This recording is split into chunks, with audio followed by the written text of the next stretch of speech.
Kurzin, other cities in West Bank, in Bethlehem and Jerusalem, and to make sure they are okay. So this is about me. You communicated with me this morning that there will be another podcast to discuss about the Israeli-Palestinian conflict, and I'm ready to do that. Fantastic. Really, I just want to go over the events of the last week, how Palestinians are really assessing things. Obviously, Biden's visit has, and then the strike on the hospital of further inflamed Palestinian passions. And then also there has been the Israeli detaining of numerous Palestinians. So I just want to get to the general feel of the the average Palestinian on the street. But hold your thoughts on that, because I do want to just make sure that we have Yehuda with us, and then as soon as we have him up, then we can begin. Whilst you do that, Royfield, I might just talk to Brian a little bit and mention a couple of things for the audience. So welcome everyone if you're new to my space. This is a sort of a collaboration space with a colleague, a friend of mine called Royfield, who was just talking. I also wanted to actually do a couple of mentions, which is that last night I put a video on YouTube about India and Canada. There's been a long-standing, unfortunately, diplomatic feud between the two countries in the past few weeks. And when I did that, it's now surpassed 110,000 views, which is quite a lot. And I'm rather bowled over. So if you are on YouTube and you like watching different things about Israel, Palestine, India, all sorts of issues, then I would highly encourage you to go and check it out. I put it in the Nest as well. I'll be linking to some of Royfield's accounts as well, and so on. But Brian, just jumping to you whilst we wait for Yehuda to join. What have you been thinking about the situation in the Israeli Gaza context at the moment? Any notable developments for you? Well, thanks for having me. This is going to, I'm sure, get to be a very heavy discussion, which is appropriate given the circumstances. But on a slightly lighter note, mostly what I've been doing this morning is I'm being lectured by my 25-year-old daughter, my 28-year-old son-in-law, and my 60-year-old wife about how I'm entirely on the wrong side of every issue regarding the Middle East. So this has now invaded my family as well as my professional life. And, on the one hand, as a father, it annoys the hell out of me. But on the other hand, I say, well, you know what? I raised that kid to think for herself, and it's probably good that she doesn't agree with me because, the old saying, a conservative under 30 has no heart, and a liberal over 30 has no brain. So are you if I'm going to assume correctly enough, she is criticizing your support for Israel or the Israeli front, and she's more sympathetic to the Palestinian side. Yeah, obviously that phrase not that black and white, but is that sort of largely where distinction? I like to think of myself as a militant centrist. I think I'm quote unquote pro-Israel in this situation just because I'm looking at the facts and the laws of armed conflict. But my daughter is right now at a pro-Palestinian march in New York City, and so she is pretty much personally accused me of not only persecuting the Palestinians but also the indigenous peoples of North America 300 years ago.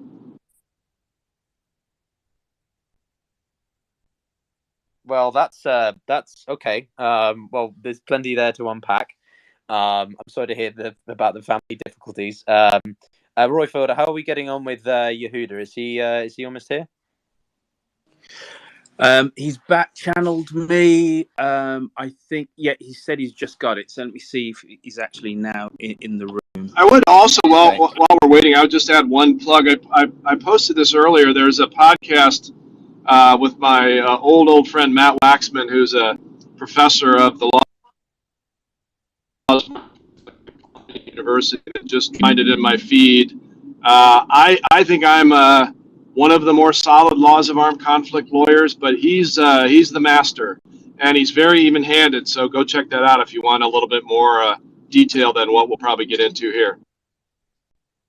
Yeah, I'm just going to reset again for everybody so that we're familiar with the format, which is that we are running a collaborative space this afternoon. I'm going to be handing the reins over to Royfield Brown, my counterpart here, my co-host for this conversation for his podcast, because he's been mainly recording on Clubhouse and other platforms. But like myself, there's a lot of value in hosting live conversations so that you can, get audience participation, build a network, build a community. And Royfield has some fantastic guests and topics on his podcast like mine. So I highly encourage you to stick around and listen to the conversation he'll have with Ibrahim, who's on stage, and Yehuda, who will join us. And then we, depending upon how that goes, we might open it up for a broader conversation. I brought a couple of good friends up, Daniel, Wajid, Brian. I just kindly ask if you guys just stay on mute until the episode's finished. I don't want to freak out little old Royfield here and his innocence on Twitter. I'm joking, but no worries. Yehuda is in the audience. I've sent him can a he? couple of So invites. Yehuda, can you, if you can hear me, can you press the request mic button on the bottom left of your screen? Because I can't see you as a request at the moment. So do you know what his profile looks like? Handsome man, big white beard. Okay, that's a very Mike. That's okay. That's going to help. Is he verified? No. Okay, I see him. Okay, Yehuda, if I've sent you an invitation, so it'll drop down from the top of your screen as a blue or purple invite. You just need to click accept. There you go. Okay, cool. Yehuda, can you hear me? Yehuda, your mic is you're on mute. So if you just test the microphone for me, the bottom left.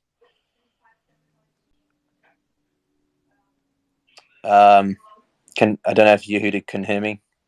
Yehuda.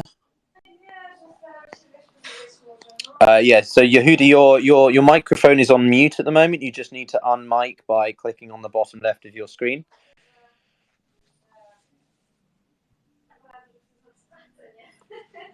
Is he there? Okay, so he clicked it. So he's with us.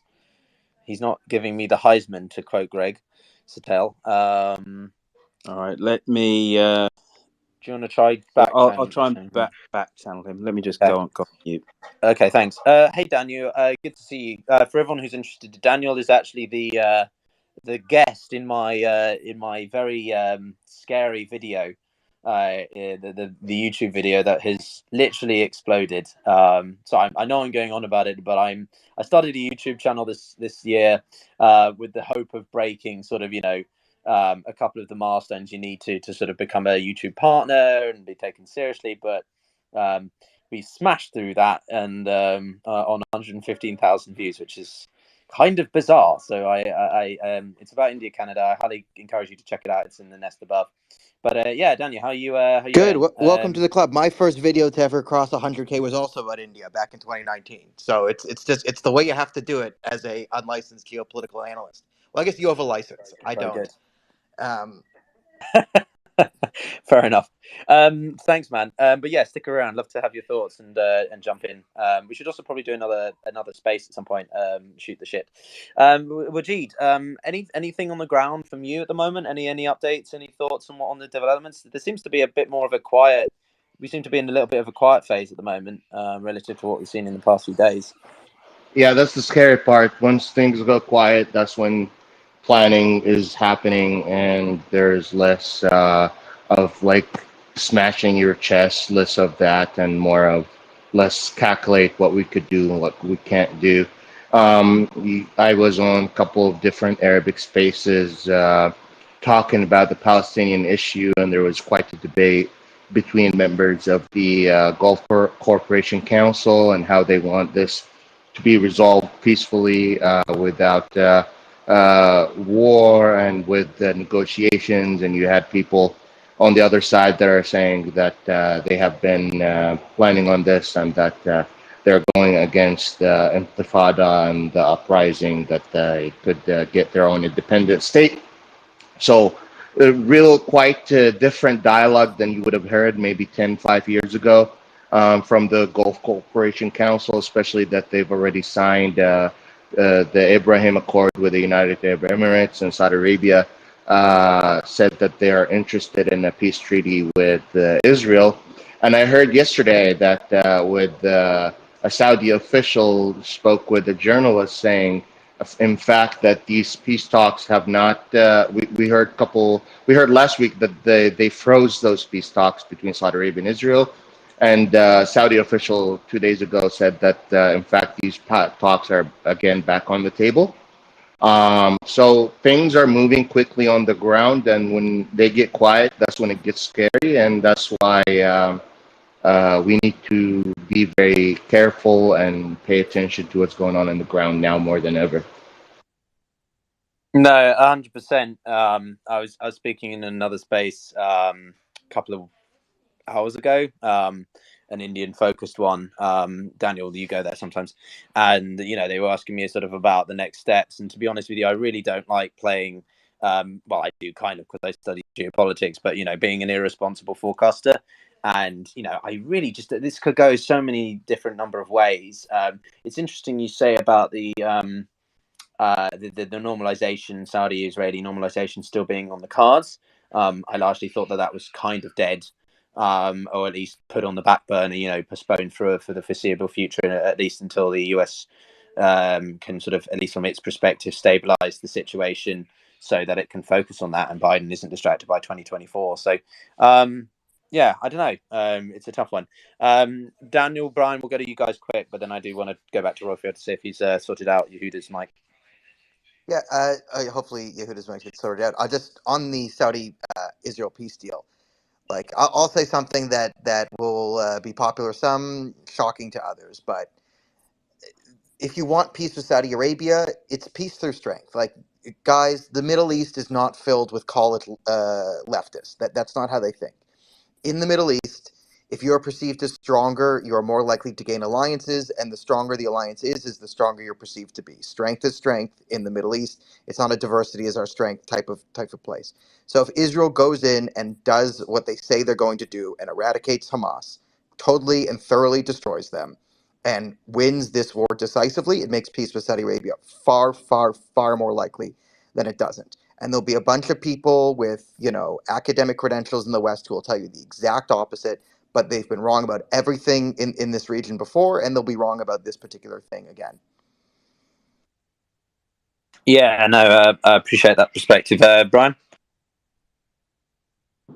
Well, just real quickly, I don't disagree with what Daniel said, but I'm very interested in what Wajid's intel is, because if that is true, that Saudi is still talking about peace with Israel behind the scenes, one, very, very encouraging sign, but two, it also might resolve a mystery that we've been talking about for the last couple of days, which is many, at least American commentators, are puzzled and dismayed by why, in their view, the U.S. didn't do anything more to retaliate for the missiles launched from the Houthi territory. And I remember saying early on, I said one possible explanation is the complexity of the Saudi U.S.-Israeli talks. And if these talks are really on, that would explain why we didn't fire back. We only defended. Yeah, no, well, that could be. Royfield, are you? Is everything good? I think we have liftoff. Yehuda has now moved from his laptop, I believe, to his phone. Yehuda, can you come off mute? Yehuda, my friend. All right, let me go back. Talk amongst yourselves here, Pyotr. Okay. We're almost there. All right. I also want to welcome Christopher Sweat to the stage. He does a good Substack. Actually interviewed me on the Substack, I think, didn't you, a while ago? We had a good chat that was about fun. everything. Yeah. Yeah. How you doing? Any thoughts on the current situation? Yeah, I'll let you guys kind of break the discussion in, but as some people know, I have studied political science, and I'm also working on some art projects and some organizing. So I've been working on a political organization for a while, but I love doing analysis, and I love Royfield and Pyotr. And I've abstained from tweeting or even like posting content for the last couple of weeks because I understand how contentious this conflict is. But I've been talking with good friends and having private conversations and just thinking about policies. And so I'm interested to hear what everyone has to say today. But thanks for letting me join. Not at all. Royfield, just give me a wave when you're ready. You do that by clicking the heart plus heart thing, and then it will be the wave symbol. I think you've done that before. But maybe just jumping back to you, Brian. We had quite a frank discussion really about the conditions of the US political system internally. And now it doesn't seem to get much more reassuring. You keep waking up hoping that the next morning it's going to be something will have clicked and the paralysis, the polarization will be averted, but it seems to only be more entrenched. What are you feeling at the moment? Oh, it's embarrassing as an American. There was a Republican member of the House was on CNN, and Jake Tapper accused them of acting like high school, and the congressman said that is an insult to high schoolers. We're acting like junior high schoolers, and there's nothing's going to happen over the weekend. They're all going to go to their corners and try to find someone that's possibly acceptable to 217 votes. It's definitely not going to be this guy Byron Donalds who just threw his hat in the ring. And I think we're looking at another 2 days, 3 days, a week of paralysis. It's the worst possible time, and it's just embarrassing.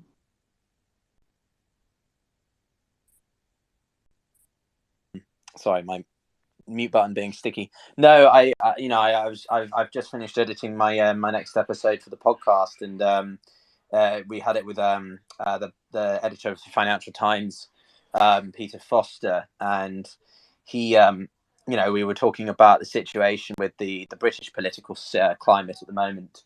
Rishi Sunak is in the Middle East, or was, and he's trying to come across as a strong leader, a Western leader of inspiration and importance for the Israelis or democracy. And I saw one video shared by an account which I don't really consider to be a reputable source, but the video was pretty interesting, which was he literally said the same statements every time he was asked a question. He learnt his lines, he spouts his lines, that's it. He doesn't either, one, know enough about the situation, two, actually care about the situation, or three, he's just a typical Tory halfwit who needs to get the hell out of office. Sorry, maybe a bit of personal opinion there.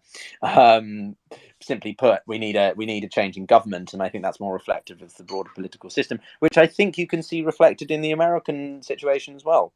But anyway, that being said, Royford, are you with us? Yehuda and I have been talking. He has been unmuting, he says, but for some strange reason, we've not been able to hear him. So I've asked him just to restart his phone. So that's what he's doing. So hopefully, when he restarts his phone, then we'll be able to hear him. If we can't, then we'll just begin because we've got a lot of people here. Don't waste anyone's time.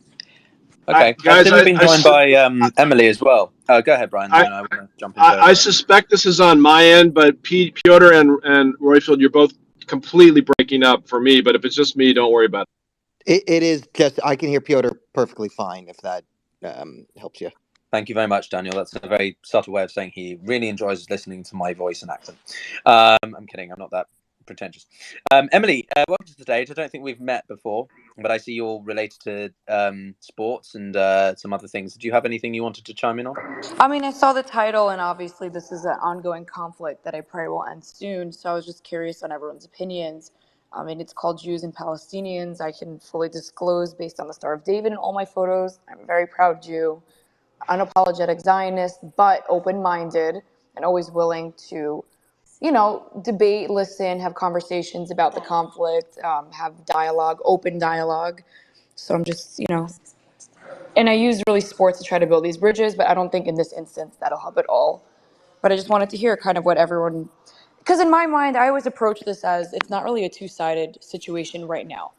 And the difference I'm having a difficulty highlighting is like, I, Emily Austin, will never stop condemning Hamas, and I hope that they get destroyed. With that being said, I make a clear distinction. Hamas is not the Palestinian people. And you can be pro-Palestine or whatever you want to call it without calling for, yes, we love Hamas, even though they just slaughtered 1,800 civilians and are holding them hostage, and not call them freedom fighters, because that's saying I support the death of Israelis, in which you should be convicted for murder. Yeah, no, I appreciate that perspective, Emily. This space is a little bit different in that we're going to be actually having a specific podcast with a couple of specific speakers, but one of them seems to be having trouble. So we will come to you, Brian, Daniel, and others on the stage after the specific podcast section has finished. If you want to stick around to then, or you can jump back in later. I just was hosting the space because I was teaching little Royfield Brown here how to operate, since he's a nervous kiddie I'm two noob. He's a noob. He's a noob. There you go. Noob. I tell you what, we'll give Yehuda one more minute. I believe he's now restarted his phone. I've told him as soon as you get back into the room, just come off mute, whoever is speaking, and just say hi. So we'll give it another 60 seconds. If not, then we'll start. So this does mean, Ibrahim, that I'm going to lean on you a little here. Do we have somebody who's actually on stage who's actually in Israel at the moment? Because they could maybe stand in for Yehuda. The whole point of this was to have an Israeli who is in Israel, who could really talk about the mood, and then a Palestinian who's either in Gaza or the West Bank. So, and we got Dr. Ibrahim, who's actually in Hebron in the West Bank. So if we have somebody who's actually physically in Israel, they could maybe stand in for Yehuda. Now, I see that Yehuda's actually now left the stage. I'm guessing. Yeah, he's in the audience. I've just sent him another invite. So, Yehuda, right, if you can accept the drop down, whatever you call it, the box that drops down from the top, the orange, purple, whatever color it is, then you like you did last time, you joined the stage. Yeah. Okay, I think you're on stage now. No, you're a listener. Yes, you need to accept the invitation, Yehuda. Or you can raise your hand. If you raise your hand, you click on the mic request, then that should work. Okay, I think maybe we should get started because it's been about 20 minutes of trying to figure this out, and any later we might lose the opportunity to have a good conversation. Yeah. So I'll pass it to you, and Yehuda, last time, just click on the request left button, and it will request, or I can send you an invite. I'm doing it right now, and it will drop down from the top, and then you click accept. Otherwise, we'll have to maybe figure that out as we go. But go ahead, Rofield. Okay. All right. So this is a recording of the podcast Mid-Atlantic. I really appreciate you helping me with this space. It's my first time hosting a Twitter space. Here goes. So for the recording of the podcast, 3, 2, 1. Welcome back to another episode of Mid-Atlantic. I am Royfield Brown, who is sat in a rather sunny Oakland in California. With the escalating conflict in Israel and Palestine, we decided to go back to our friends of the podcast, Yehuda Mirsky from Jerusalem, and who's a professor from Brandeis University and a former US State Department official who has written for the New York Times, The Economist, The Washington Post, and many other publications. Besides, we also have Dr. Ibrahim Haroub, who is from Hebron on the West Bank. He's a professor at Bethlehem University who specializes in the Palestinian-Israeli conflict. This week has been tumultuous in the Middle East. Israel is gearing up for a potential invasion of Gaza, having mobilized its entire armored corps and called up 360,000 reservists. Amongst this tension, US officials are pressing Israel to delay its attack, hoping to negotiate the release of hostages held by Hamas. Tragically, a hospital was bombed, leading to over 500 casualties in Gaza. In the West Bank, Israeli forces have detained 120 Palestinians in areas ranging from Ramallah to Nablus. As the situation escalates, over 1 million Palestinians have evacuated their homes in Gaza, with a significant number now taking refuge in the southern part of the Gaza Strip. Amongst this backdrop, the US President Joe Biden made a visit to Israel, signaling his support for the state and potentially aiming to broker a deal to assist the trapped Palestinian civilians. Dr. Haroum, welcome back to the show. It's been a trying week, whether you are Israeli or whether you are Palestinian. Specifically, how was President Biden's visit to Israel greeted by Palestinians? Yes, Mr. Brown. First, I'm glad to have conversation about the conflicts and to tell the truth about such complicated crises. You asked me about the Biden visit to Israel, and I think as Palestinian, this is a visit to support the Israeli side, not to support Palestinian. So I think you should be objective when you come to Middle East and when you try to solve such a crisis, such a genocide against Palestinian people. So the U.S. administration is not fair about this crisis. But hasn't President Biden basically said that there is going to be specifically an aid package for the Palestinians? He is trying to broker aid to come into Gaza. Isn't President Biden and the US administration caught between their historic support for Israel, their ally, but also wanting to be there and actually to temper an overt Israeli response? A lot of the reports have actually said that the reason why Israel has not gone into Gaza is because America is tempering the Israelis.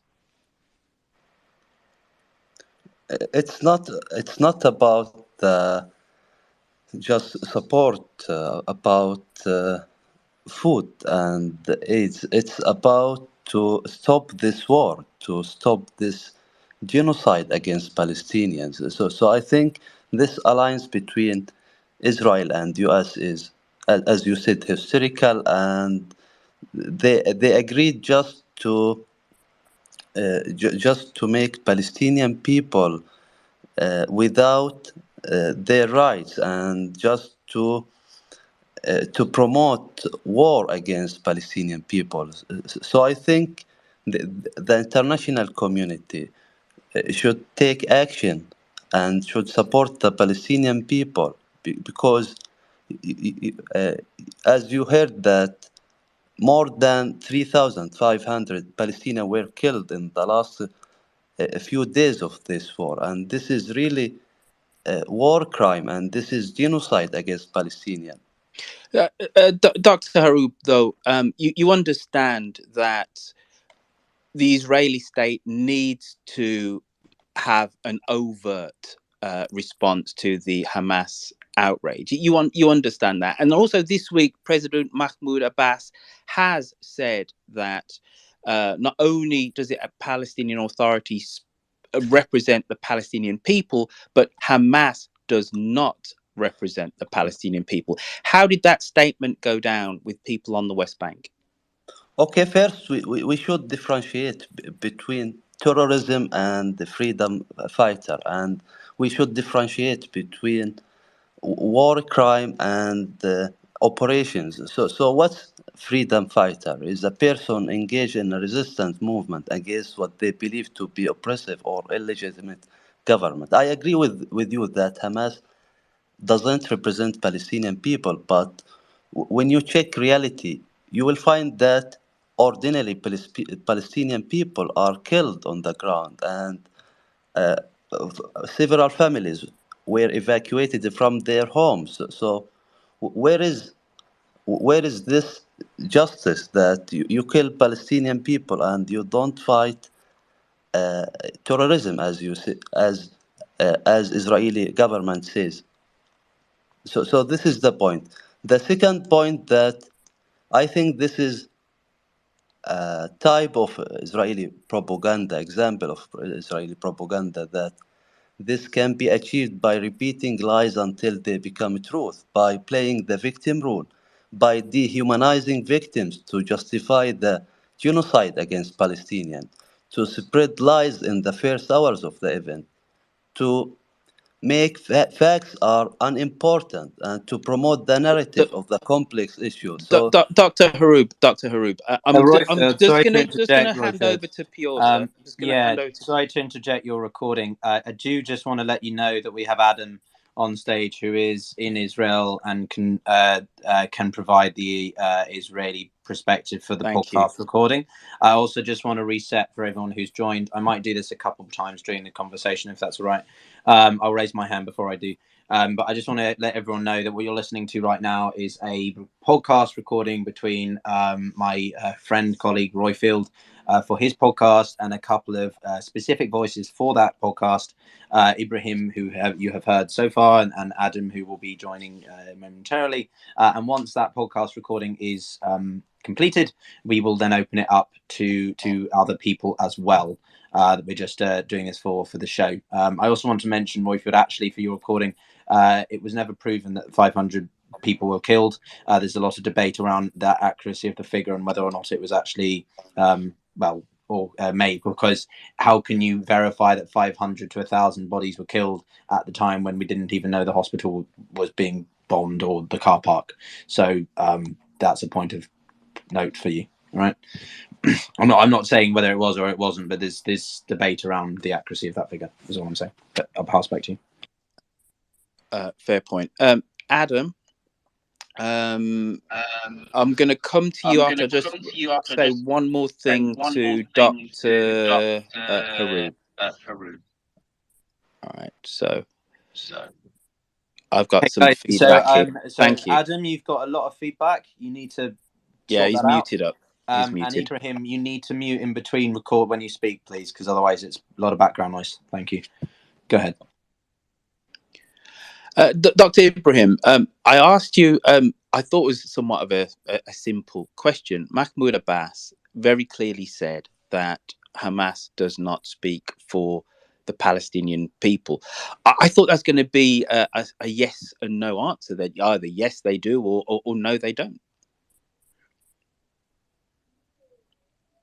okay, as a political party, there was a democratic election, but as our president said that Hamas doesn't represent the Palestinian people in their action, and I agree with him that sometimes we don't need conflict, we need negotiation, and we need peace agreement. So I agree with him, but this is reality, and this is the Israeli action against Palestinian. This is a war crime against Palestinian. As I said, that this is a real genocide, and it's about terrorism. The definition of terrorism is that how you define terrorist action and how you define freedom fighter.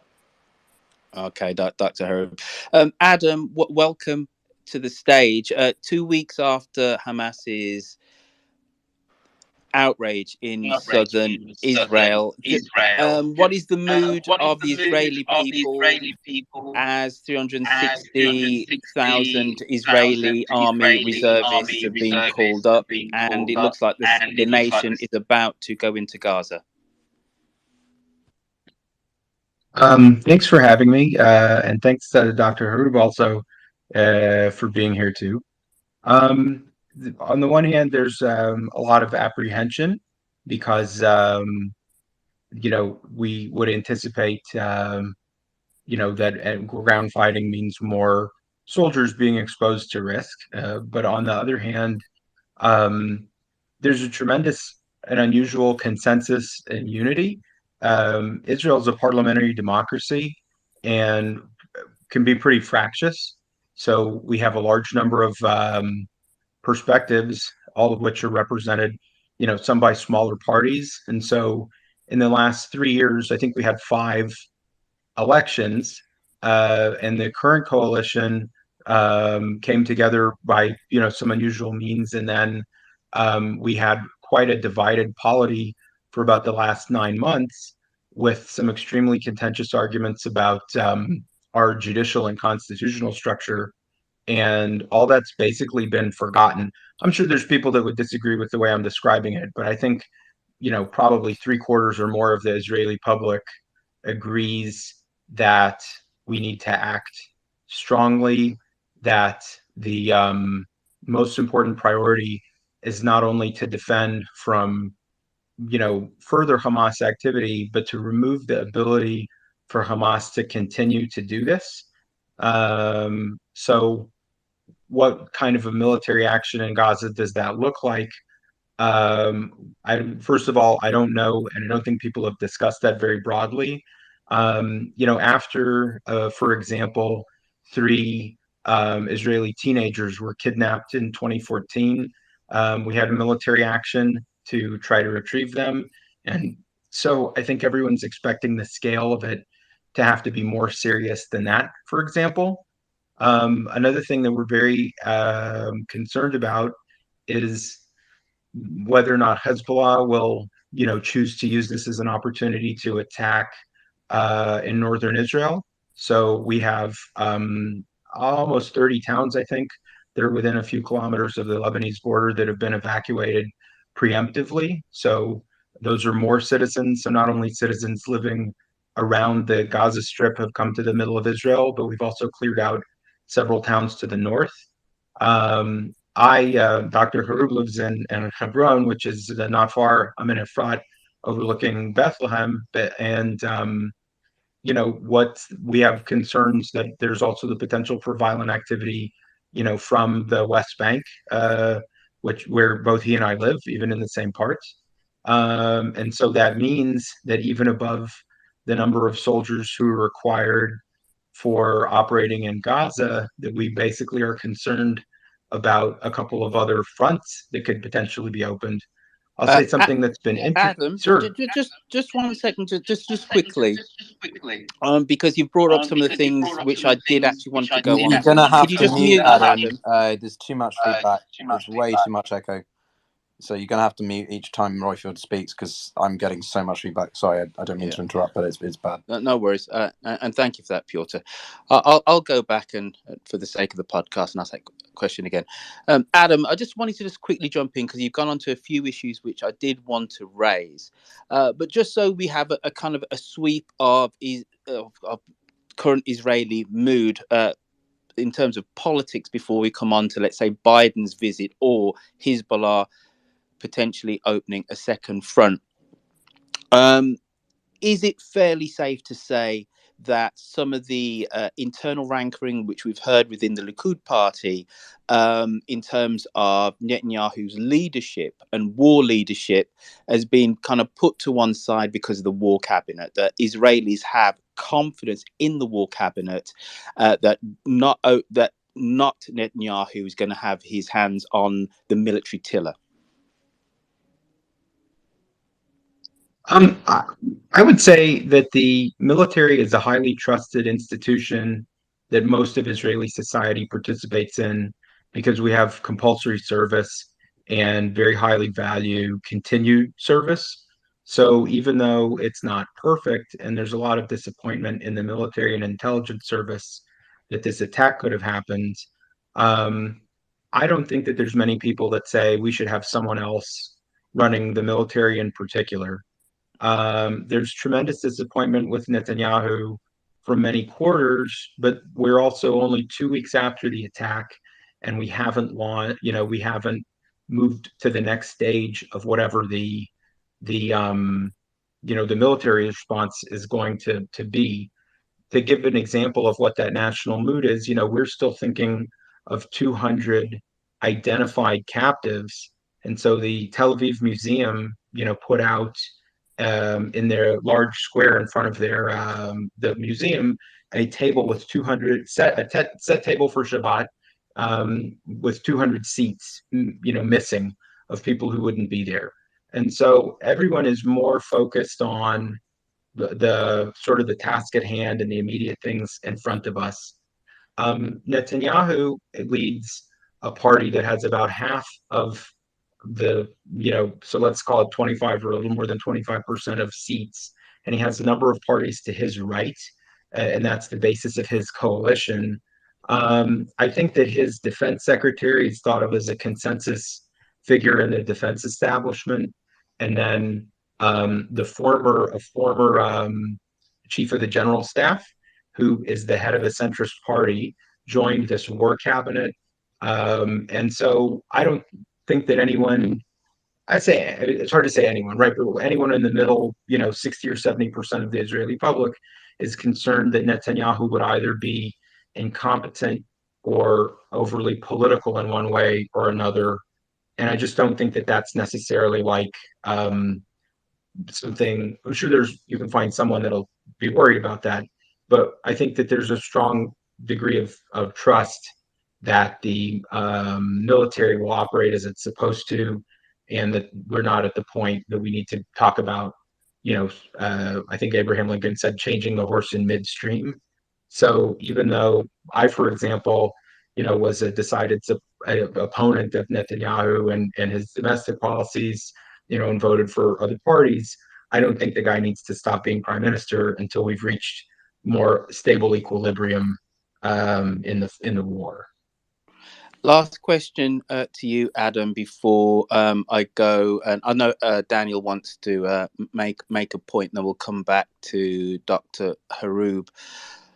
How important was President Biden's visit this week? Not only has he given unequivocal support to Israel, but he turned up. How important symbolically has that visit been? It was a major shot in the arm for us for a couple of reasons. First of all, it's extremely encouraging. I don't remember a time that foreign heads of state, came in the middle of a crisis like this, and so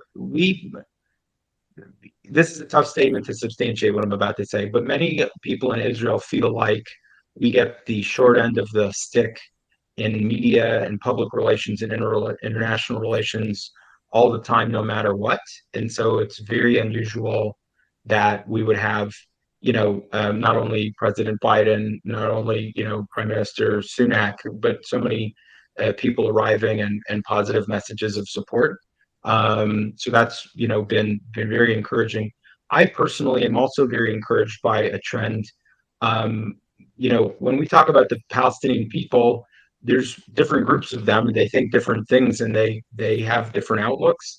And so about 20% of the citizens of Israel are Israeli Arabs, and they vote in Israeli elections, and they, have prominent roles in society.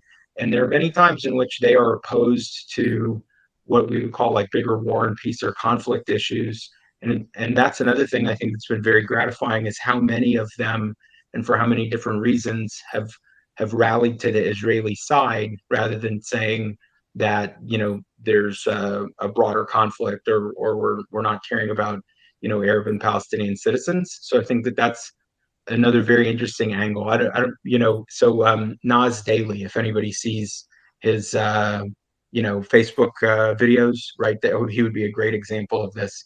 And I think that that's an interesting perspective to see, is how much, along with foreign, dignitaries, that how much Israeli citizen Arabs, have rallied around the flag, so to speak. Quickly before I go on to Daniel and then Pyotr, this is a recording of the podcast Mid-Atlantic. Mid-Atlantic can be found on any decent podcatcher. We primarily look at US and UK news compared and contrasted twice weekly, but we do deep dives into geopolitics outside of the special relationship between the US and the UK, and this is one of those episodes. Daniel, you've got your hand up.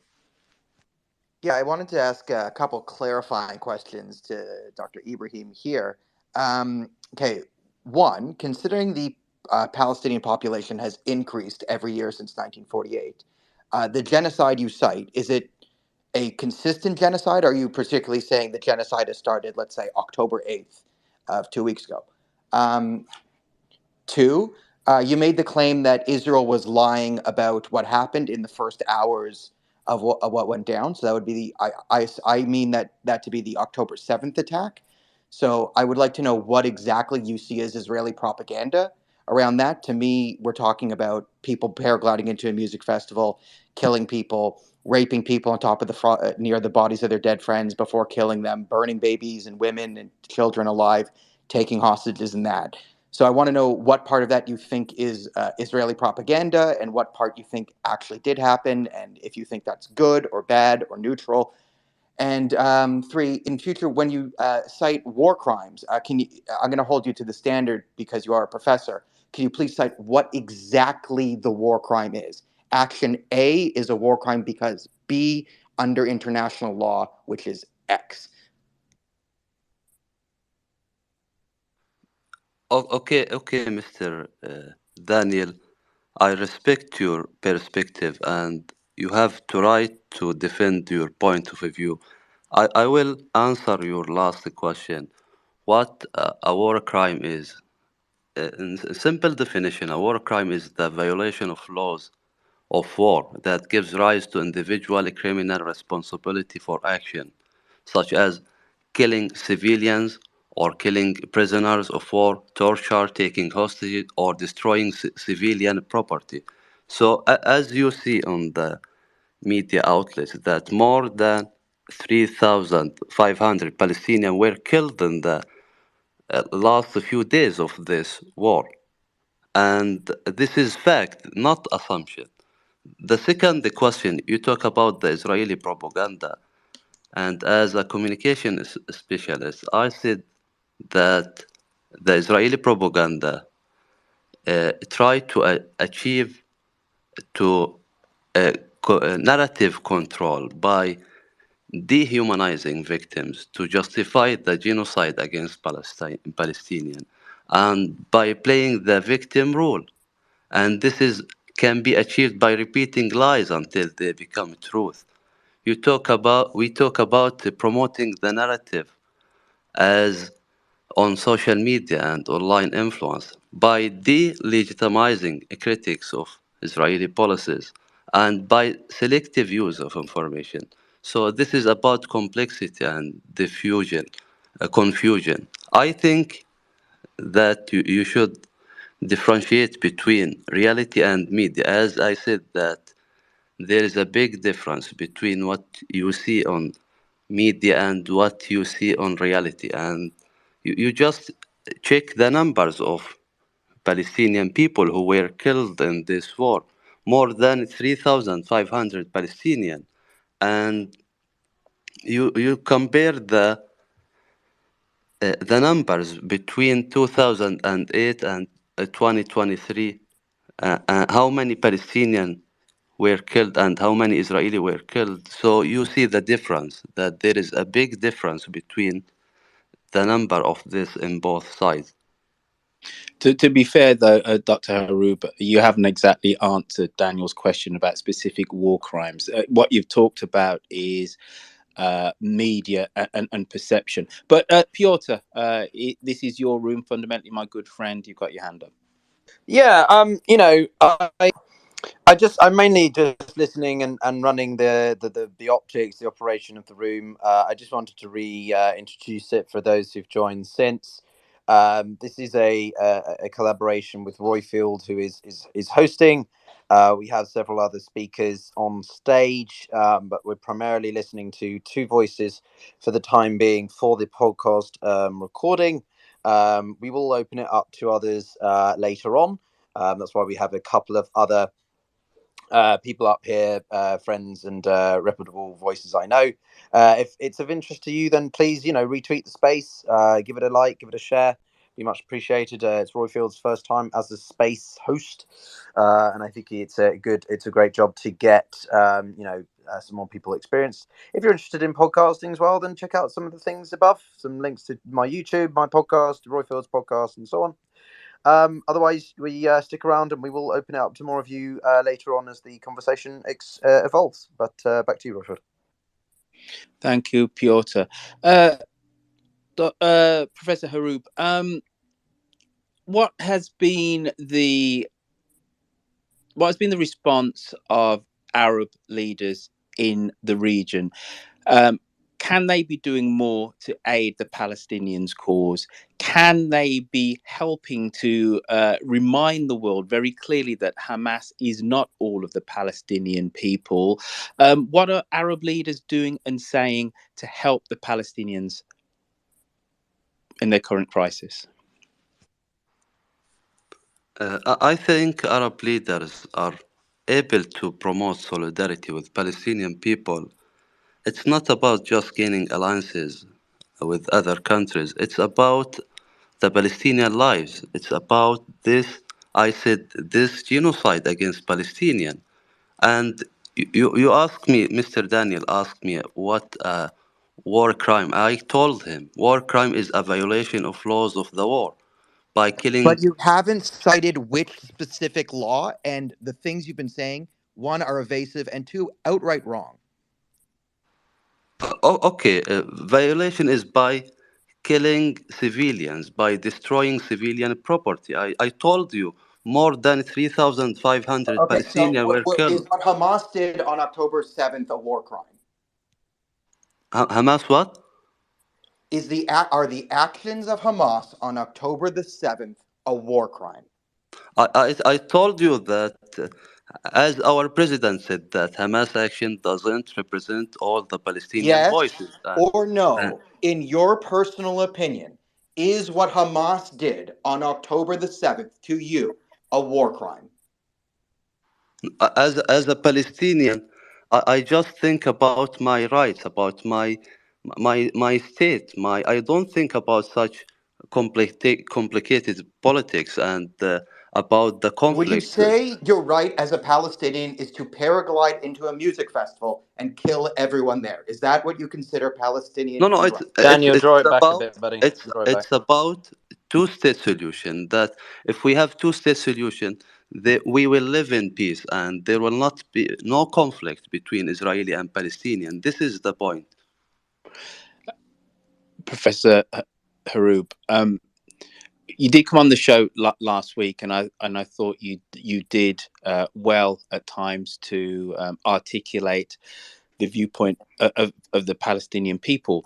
You did concede last week that what Hamas did was an outrage, and I think it would behove you to say clearly and unequivocally that that was a crime against humanity, what Hamas did. So I'm going to give you the opportunity, just equivocally, just say that what they did was a crime. And in the state of war, it was a war crime. These were innocent civilians who were fundamentally minding their own business, and they were gunned down by Hamas. We can argue about the amount of people that were killed, but surely you can just say that what they did was unconscionable, and then we can at least agree on that and then move on to another question. Okay, Mr. Brown, you should know that I am in not position to condemn Hamas action or not, or just to say that this is a war crime or not. I care about my people, about Palestinian people who are killed, and the conflict between Hamas and Israeli forces, the historical background about this conflict in 2006, 2008, 2021, and so on, so on. So you should ask me, what should we do to stop this war? This is the question now. It's not about to condemn Hamas or condemn the Israeli forces, or I'm just talking about the genocide now, conducting against the Palestinian.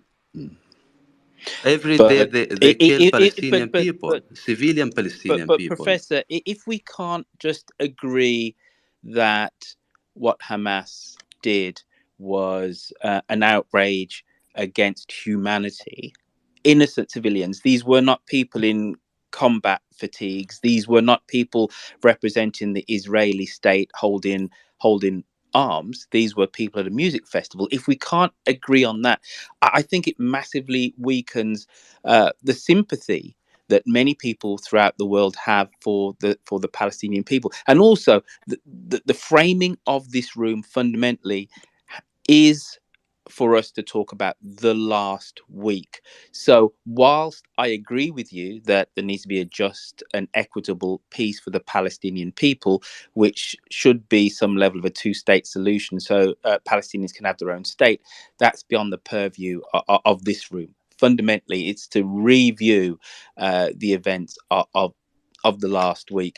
Adam, I just want to quickly come back to you.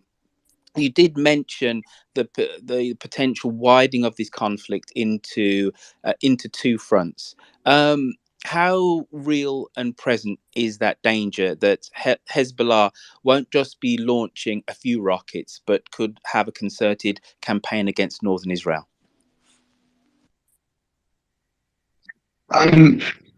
It's I can tell you a lot of things about life in Israel. I can tell you a couple of things about Hamas and a couple of things about Hezbollah. But it would be very difficult to be an expert on all of these at the same time. They have accumulated a stockpile of hundreds of thousands of weapons, of long range missiles, medium and long range. They have been training an army for 30 years or more, and so at the end of the day, are they doing that for no purpose, or are they doing that because they eventually believe that they're going to fight, an extended campaign against Israel? So that's the first thing is, war is something they want when we don't know when or how much.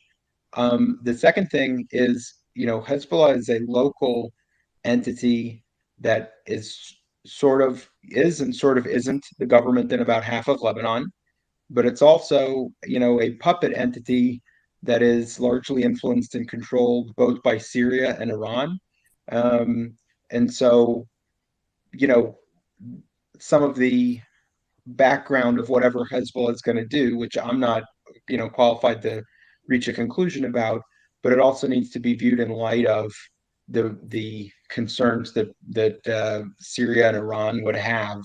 So maybe Hezbollah would say that they're not concerned and don't think they have enough to lose, if they start fighting Israel at a time that Israel's already, focused on and has resources, being spent on in Gaza against Hamas. But Syria has something to lose, and Iran has something to lose. And so, if you work backwards from what the players are doing, my impression is that the U.S. bringing 2 aircraft carriers to the Eastern Mediterranean is, a way of applying pressure primarily against Syria, and that Syria would then, exercise its influence on Hezbollah not to attack us. Now, is that pressure effective? Does Hezbollah have incremental actions, that are hostile? Do they think that there's a level of attack by missiles or bombing that they can carry off that doesn't provoke a U.S. response, or that doesn't provoke an Israeli response above what they're willing to sustain? That'd be getting into some very, very detailed stuff, and I don't think I'm qualified to answer. And then another thing that's kind of an interesting way to think about all this is it seems clear to me that Hamas grossly miscalculated in carrying off these horrible attacks what the Israeli response would be. So it's also possible that Hezbollah will miscalculate, right? That they'll say, oh, that a 2-front war would be too much for us, and maybe they'll get that wrong. I think that I've outlined some of the categories for thinking about it and how we would discuss it here in Israel. I hope I haven't reached a firm conclusion on anything, because that would be way above my pay grade as a private citizen. One more question for you before we go back to Professor Ibrahim. Far-right leader and finance minister Smotrich has admitted that the government failed to protect civilians from the Hamas outrage a couple of weeks ago now.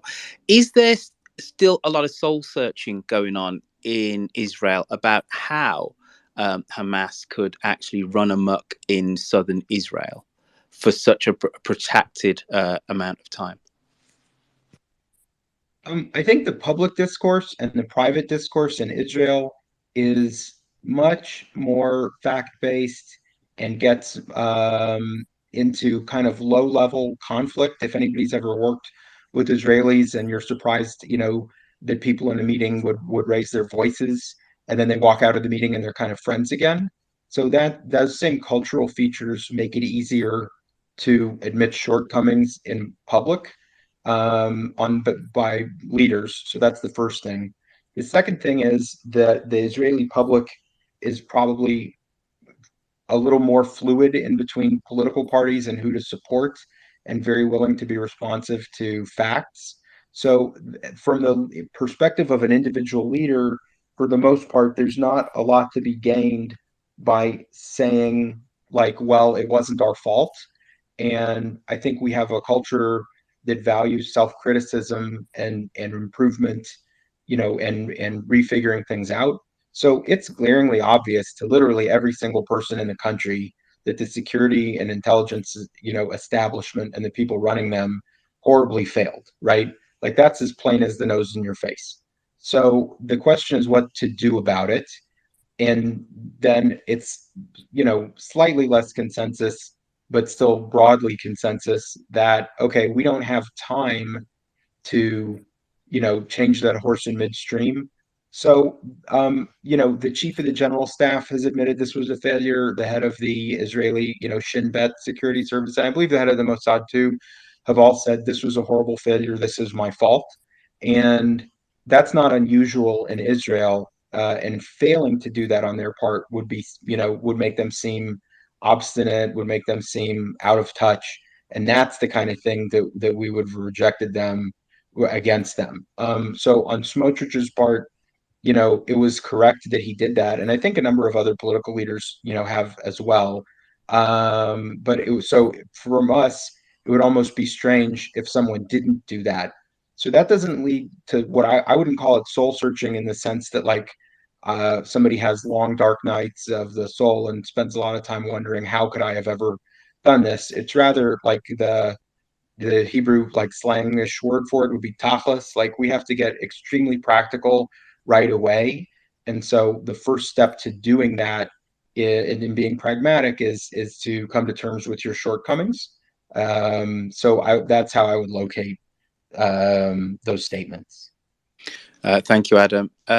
Professor Ibrahim, Israel has detained some 120 Palestinians in Ramallah and Nablus and also Hebron. Have you noticed an increased Israeli security presence on the West Bank this week? Okay, so you asked me about the situation in West Bank. I'm very sad about the difficult situation in West Bank because what happens in Gaza affects the Palestinian people in West Bank. And the fact is that this war has had a devastating impact on the civilian population in both Gaza Strip and West Bank, leading to the loss of lives, widespread destruction, and a real humanitarian crisis.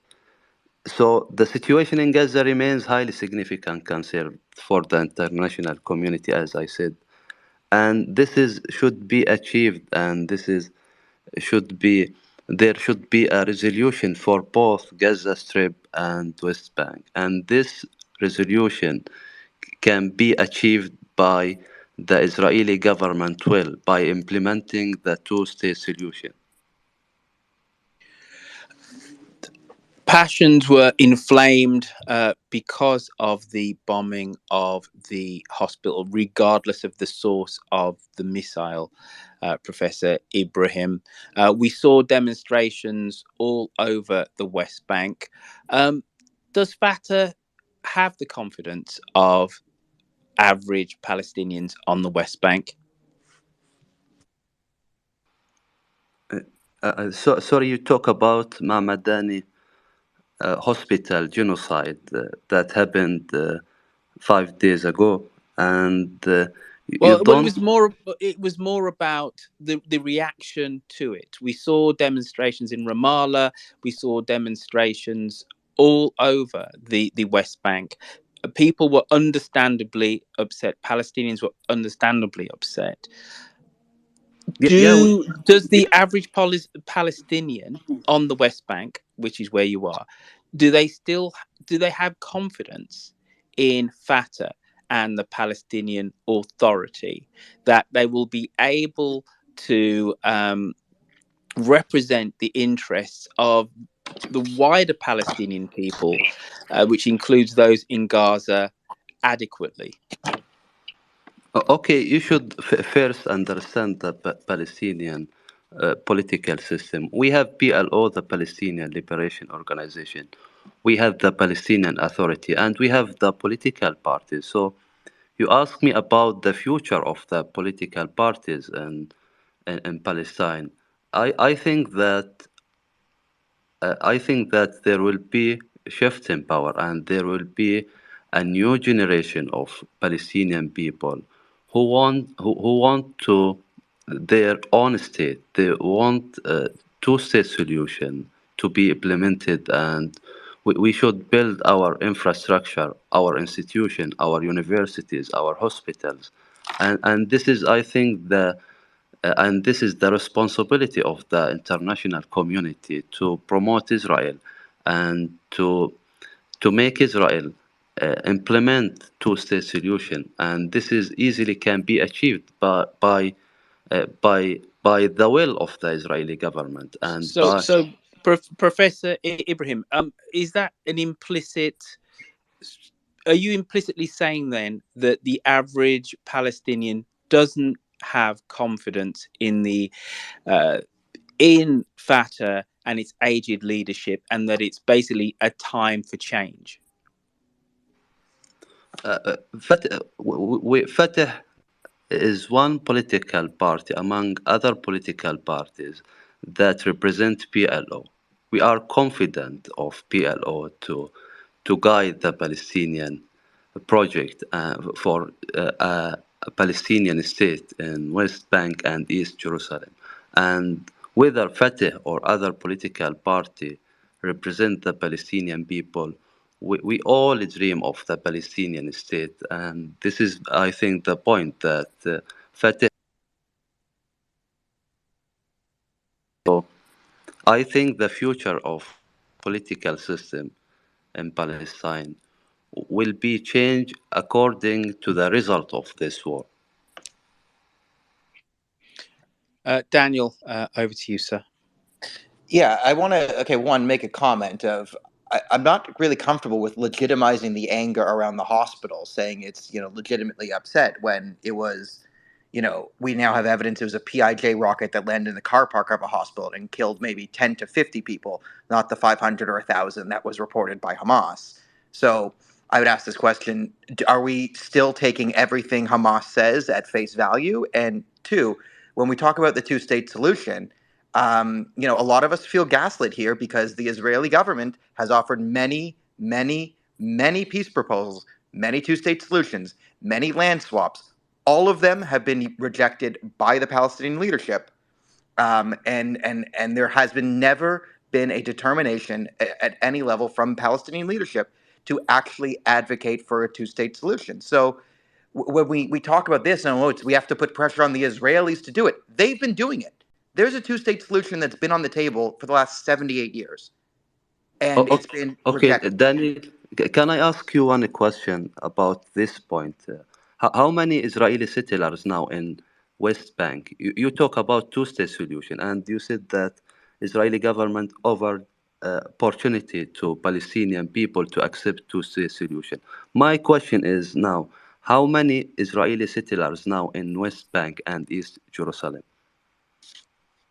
Can you answer So yeah, this question? I'll answer the settler question. I will happily answer this question, and thank you for asking it. So one of the propaganda points is that the settlers, so-called Jews living in houses, is the reason why there is so much conflict.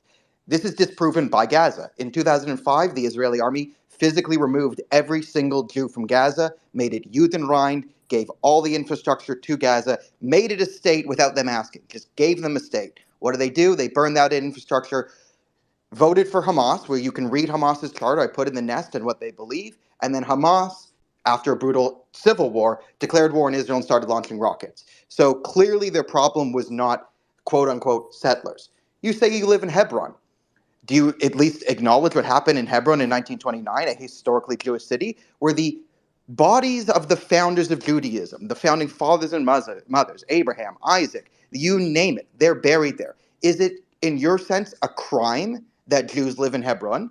And furthermore, are you making the claim that because Jews are living in houses near you, this justifies genocide? And I will ask everyone in the audience, in your personal opinion, how close does a Jew have to live to you for you to justify mass murder? That is the question I put to you, because the settlement argument, it's All right, been Daniel. debunked. Daniel, for the purview of as I did say to Professor Ibrahim before, is really to understand the tenor of both sides of the divide this week. So if we start to go down the road of talking about 1929, etc., we're going to be here all day. As valid as that might be, it's beyond the purview of this podcast. But Pyotr. Yeah, thanks, Royfield. Daniel, I want you to rein it in a little bit, just because it's Royfield's podcast. You can go at it after the recording's finished, but as I said respectfully to Royfield, it's mainly the two guests.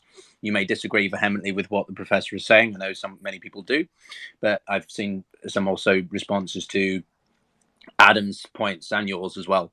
So I just want to keep that in mind. I know how difficult a topic this is, but I run these spaces with a determination to be able to have a constructive and to the point conversation.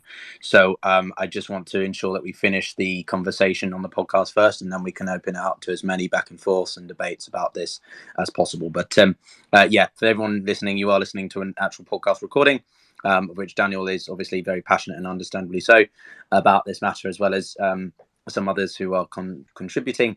And my goal here is just to help facilitate that conversation as we continue. But I'll pass back to you, Royfield, and you can wrap up the rest of the podcast. Yeah, which is exactly what I'm going to do now. So just bear with me, everybody, because I'm going to do this somewhat on the fly. So 3, 2, 1. So we are just at the end of the second week of Hamas at war with Israel, with about 3,000 Palestinians who have been collateral damage in this war, and over 1,500 Israelis dead also. I'd like to thank Adam Block for being with us, a stand-in for our scheduled guest, Yehuda Mirsky. Adam, can you quickly tell people where they can find you on social media if they want to follow you after they've listened to the podcast? I would feel so sorry for anybody that wants to follow me on social media. There's many more talented, and articulate folks. And Yehuda Mirsky is, an extremely insightful guy, and he's written a couple of wonderful books. So I would follow Yehuda Mirsky first. If for some reason you still want to know where I am, my Twitter handle is AdamB1438. But most of the time, I'm probably talking about stocks there. I appreciate very much y'all's efforts to do this and to ask me questions and to try to learn more. And I hope that, that I've had something to offer. And like I said, I really appreciate everyone's paying attention. It's such a difficult time for us. But the more everybody else understands and investigates, I have confidence that y'all will all reach great conclusions. So thank you very much. Thank you for joining us today, Adam. Professor Ibrahim Haroub, where can people catch up with you on social media? Yeah, they can follow me on Facebook. My name Ibrahim Haroub, and they just write Ibrahim and Ibrahim Haroub, and they can follow me. Thank you. We say this at the end of every Mid-Atlantic podcast. Mid-Atlantic fundamentally is one of our core aims is to be in what we call the Commonwealth, the space where people from opposing views, ideologies can at least agree to disagree by talking, by understanding, and by empathizing with each other's point of view. Without that, we don't have a democracy, we don't have dialogue, and fundamentally what we have is war and conflict. Okay, And Mr. Brown, can I say one thing? go on. I'm sorry. Just I want to say that I don't justify the murder of any civilian in both sides, and this is difficult time, and we should collaborate to overcome this difficult time, and we should feel of other people the suffering of all people in this earth. This is my point. Thank you, Professor Haroub. It's important that at its core in any conflict that we recognize the humanity in each other.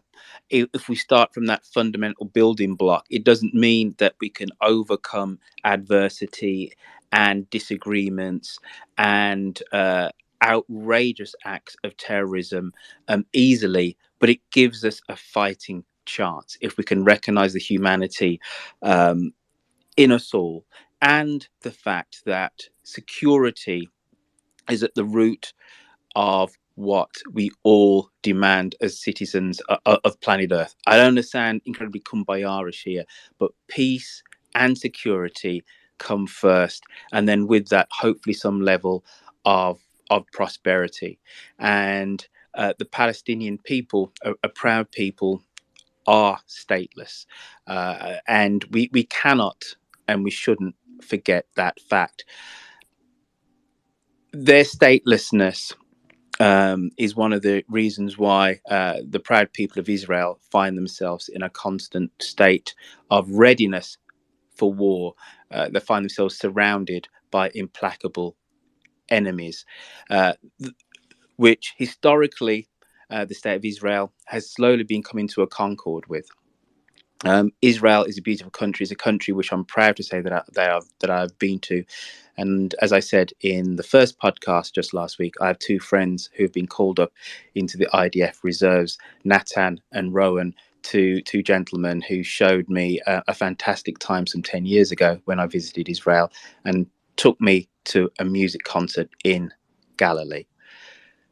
On that note, folks, you can send me an email at roifield@gmail.com. That's ROIFIELD @gmail.com. And I think what we will do is continue these conversations, at least for the foreseeable future, once a week, where we test the temperature of Palestinians who are on the ground and also with people that do live in Israel. It's a way of us understanding again, the humanity and real people, how they're living their lives away just from the headlines. The headlines are incredibly important. They shape the narrative of what we see and what we believe on our TV screens, but there are real people behind those narratives too. I've been Roifield Brown. This has been Mid-Atlantic. Don't forget, folks, write us a 5-star review on any podcatcher, ideally Apple Podcasts. That'll be great. That'll be fantastic. You can give me a follow. I'm going to be doing more things on Twitter. I'm quite simply at Roifield on Twitter. That's been me, Roifield Brown. Take care. Look after yourselves. Bye-bye. All right, that's the end of the podcast. So now, Pyotr, I presume we go on to the community section. We do indeed. Thank you very much, everyone. That was a podcast led by Mr. Roifield Brown, Mid-Atlantic. My name is Pyotr, and this is this is a Twitter space, and we are talking about the situation with Israel-Palestine, Israel-Gaza, but I think for the time being, Roifield wants to keep it more to sort of the here and now.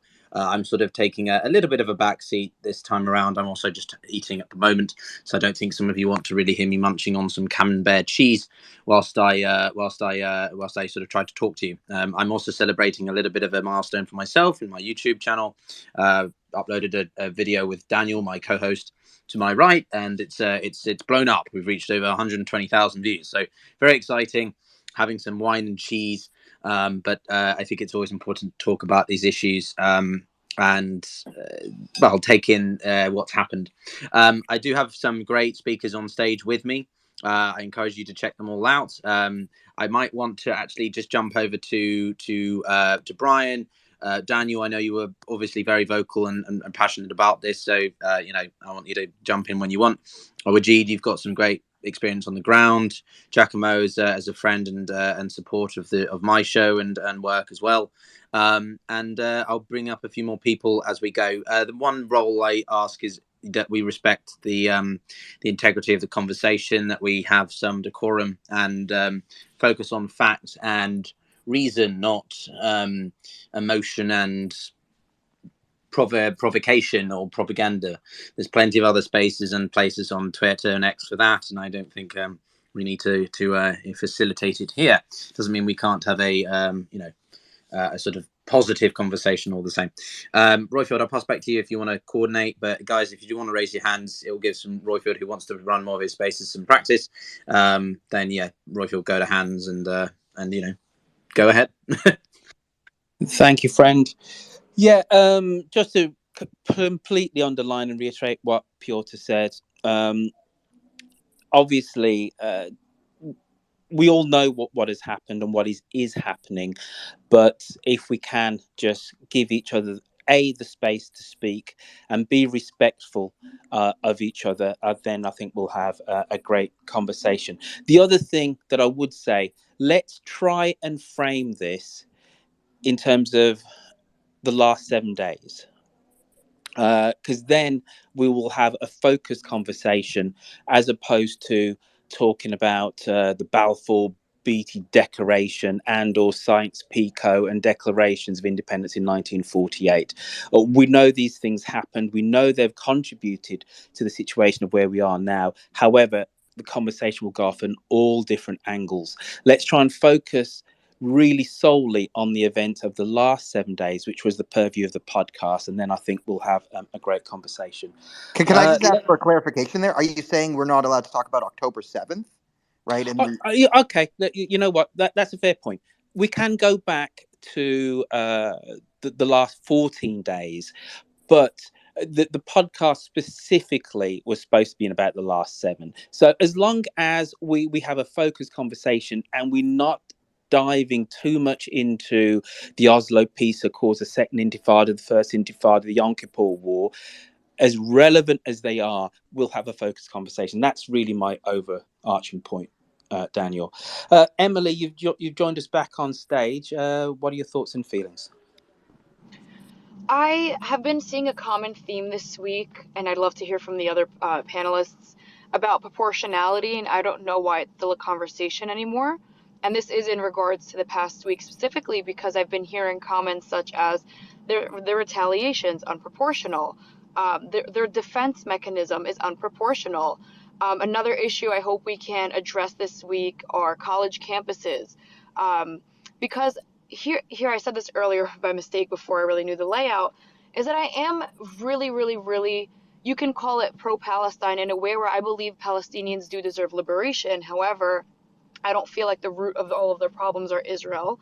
And I think the root of their problems is Hamas. And now to see college campuses coming out, specifically this past week, and chanting, we want Hamas, destroy all the Jews, Hitler should have done better, which really has nothing to do with the conflict kind of taking over that narrative, and it's not really being condemned so much, is very concerning.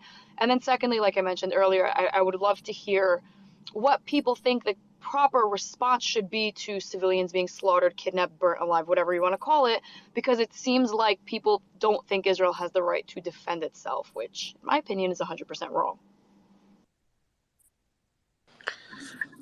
Anybody feel free to Royfield, on to that point. yeah, you mind if I jump in on that, Royfield? Yeah, absolutely. So I actually had a lot of reaction to your excellent podcast, but since Emily asked the question that's squarely in my wheelhouse, I will confine my remarks to that right now. And trying to bring rational discussion around the laws of armed conflict is actually how I wound up down this rabbit hole in the first place. Now I'm sort of more counter propaganda, but there's a couple key concepts that many people on all sides, including a lot of American journalists, continue to get hopelessly wrong. The first one is the concept of what is a war crime or a violation of the laws of armed conflict. And that analysis is completely unrelated to anything that came before. So no matter what the status quo ante was on October 6th and how many hundreds or thousands of years you go back, has nothing to do with that analysis. That's point one. Point two is proportionality is a concept that is very well developed in the laws of armed conflict. Not everyone agrees on it, but most law of armed conflict scholars agree on what the key principles are. And what it is not, and what it never is, and what is totally misunderstood, is comparing how many combatants or civilians have died on either side. That is completely irrelevant to whether something is acceptable under the laws of armed conflict or on the flip side is a war crime. What matters is, has a party set a legitimate military objective? And so from that standpoint, everything Hamas did on 7 October and most everything they did after is in violation of the laws of armed conflict. And then more misunderstood is this idea, if there is a legitimate military objective, and I hope we can all agree that Israel attempting to destroy Hamas's capability to harm them is a legitimate military objective, then the question becomes, in any specific instance, did you use force that was proportional to the objective you are trying to accomplish? And did you discriminate between combatants, in this case Hamas terrorists, and non-combatants, in that case civilians? And if you're striking a legitimate military target and there is civilian collateral damage, that does not necessarily mean you have committed a war crime, no matter how many civilians died. There's always civilian damage. That's why, as George Patton said, war is hell. The question is, did the force you used, was it proportionate to the objective you were trying to accomplish, and did you minimize to the greatest extent you reasonably could civilian casualties? So to give you one example, and then I'll shut up unless people want to hear more about this, Hamas using human shields and taking hostages and hiding their military assets among civilian targets, let alone sensitive targets like hospitals and mosques, is a violation of the laws of armed conflict. Israel striking a legitimate military target, if they have done their best to minimize civilian casualties, is not a war crime, no matter how many civilians die. Thank you for that clarification there, Brian. Let me ask you another question, though. Following on from what you've said, it has been marked, many thinkers, writers, pundits, analysts have noted that Israel hasn't gone into Gaza yet. And the speculation is that this is temperance by the US, that saying, number one, we can, through the Qataris, we can actually negotiate to get some of the hostages released. And one of the things we didn't get to in our conversation, actually on the recording of the podcast proper, was the fact that yesterday 2 hostages were actually released. But talking about specifically about proportionality, is one of the reasons why why Israel has not gone in, the fact that the world might not see its response to rooting out Hamas, for all the reasons that you said, that some Hamas is holed up in civilian areas. Hamas would say, well, the Gaza Strip is only 12 miles wide. Of course, our installations are within commercial, business and residential areas. That the optics of Israeli troops going in to Gaza is going to play badly, and any thoughts and feelings about proportionality will go out the window with a rising Palestinian death toll. Well, so I'll actually go you one better than that, Royfield, and I should have said this at the beginning. I was only talking about what the law is. None of that means that a particular action by any side is moral or ethical or smart. And so to your question, I believe that both the Israeli government and the U.S. government, and quietly behind the scenes encouraging them, has taken into consideration the extreme difficulty of moving 1 million civilians out of an area of potential combat. And so, yes, I shouldn't say yes. My understanding is the original sort of movement warnings, and they're not, by the way, they're not orders. Israel has no authority to order anyone to do anything inside Gaza. Hamas runs Gaza. But the warnings, which are required under international law, said 24 hours perhaps at the beginning, but I doubt anyone ever believed that that was all the time there was going to be. And so I think the delays are, one, allowing the civilians to get as far away from the expected areas of combat as possible. Two, try to rescue as many hostages as possible, assuming that the minute Israel goes in, Hamas will execute them.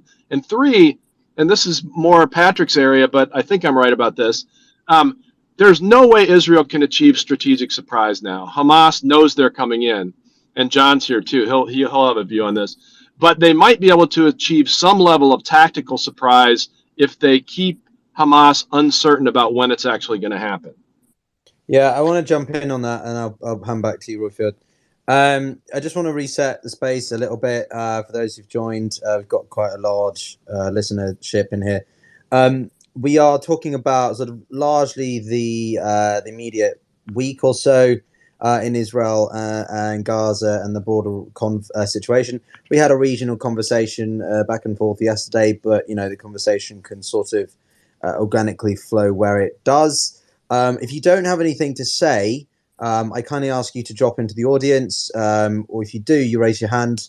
I know some of you from Clubhouse aren't as familiar with the method here, but it's just for Royfield, who's less familiar, and also because it doesn't allow me to keep track of who wants to speak in case he's focusing on the conversation itself. I also do want to give a shout out to John Spencer. He's a great expert on urban warfare. I'm curious to hear his thoughts. If you don't know how to drop into the audience, I can do that for you. Let me know.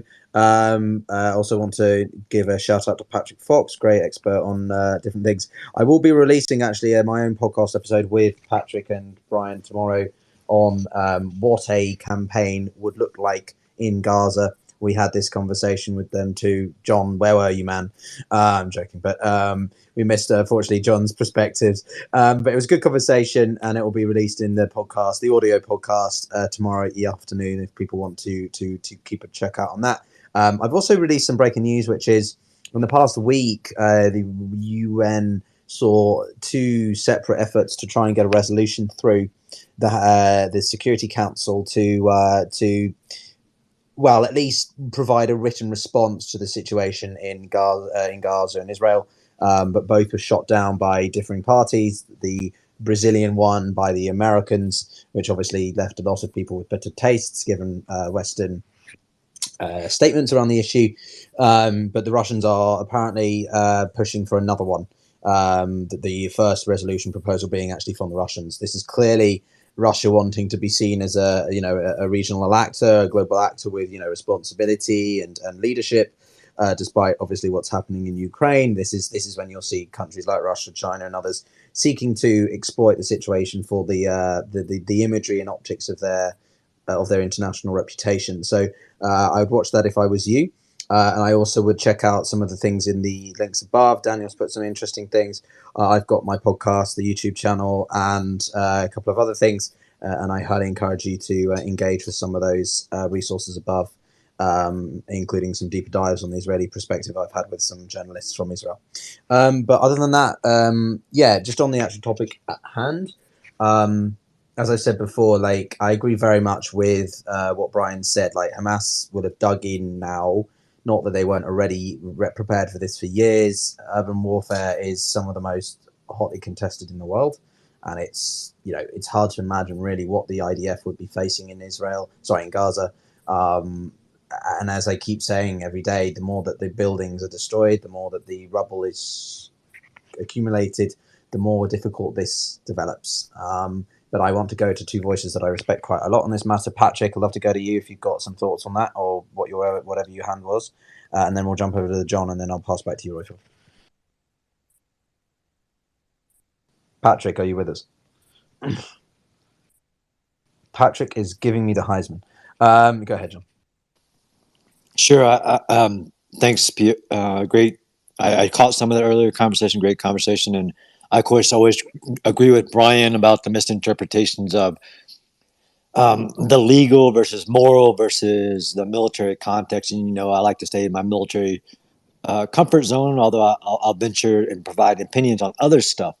I agree with Brian, and I'm sure Patrick would too. There's no strategic surprise available to Israel at the moment, but there's lots of operational and tactical surprise that can be achieved, from directions to methods to means, to accomplish their stated mission, which is, in my opinion, I have not seen anybody's alternative other than stop, don't do it, to Israel responding to October 7th and ensuring that another event like that never happens again, where past approaches were limited in objective in response to Hamas terrorist attacks, rockets, tunnels, kidnappings, everything, always limited objectives. I personally have seen nobody other than stop with misconceptions of proportionality, misconceptions of legality and requirements to protect civilians in war, all this stuff, but nobody with an alternative, except we need to readdress the other peace attempts and rallying different factions. Militarily, personally, I see no alternative than to destroy Hamas' capability to ever do that again, to include the salvo of rockets at that scale, which did overload in certain moments all Israel's air defense capability. It can't, as a nation, number one vital interest is survival and the protection and security of the citizens, not execute that mission despite knowing the cost politically, the cost in casualties to themselves, and the cost to much grander geopolitical regional aspects. I don't see an alternative, and nobody has talked to me about an alternative. So, quick question for you, and then because Patrick dropped off, unfortunately, I'll pass back to you, Royfield, after this. But John, one of the biggest things I'm wondering is, the longer this goes on, the less likely it gives Israel the moral framing to justify a full. I mean, obviously, Israelis and Jewish people will disagree with that to a certain extent, but do you not think that this is a matter of the IDF needs to get on with this, because otherwise it begins to, the more they bomb it, the more people are like, well, you've done your retribution, you've gotten, the sort of the level, the playing field is more level now. There's been already too many deaths on both sides. Now a ground operation that lasts an indefinite amount of time is only not going to be justifiable or proportionate anymore. Or am I completely missing the point with that? That's a provocative question for everyone. I'm not taking sides. I'm just asking it for the sake of conversation. FYI. I agree. And again, that's a misconception from my perspective as a teacher, like you, somebody who teaches or studies or has studied strategy, politics, and war is politics by other means. That this is some type of revenge operation. I actually pinned a piece that should publish soon. Is that after 9/11, after 26/11, of course, people want retribution. They want justice. That's not a military operation of this scale. That's not that. As a military person who's been in war, especially in 2003, and the mission to the military is go seek revenge. The military gets a very prescriptive operation. Yes, time has always been the variable here. With the increased time, even the caveat of Israel's bombing Gaza. Okay, look, I'm a fact, reason-based kind of guy. Israel is bombing Hamas military targets, and if they're not, do the investigation, evidence-based investigation, and identify war crimes. That bombing is what's needed.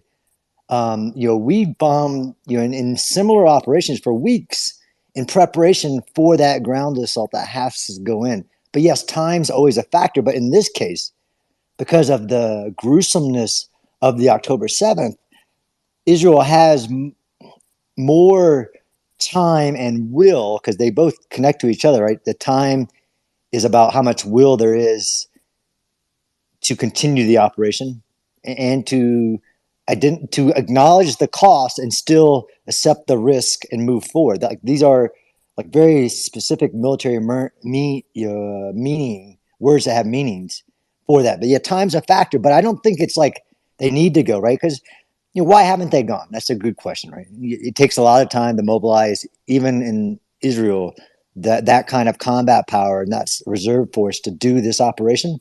Weather impacts it, hostages impact it, enemy disposition and capabilities impacts that. There's so many variables of when they launch it.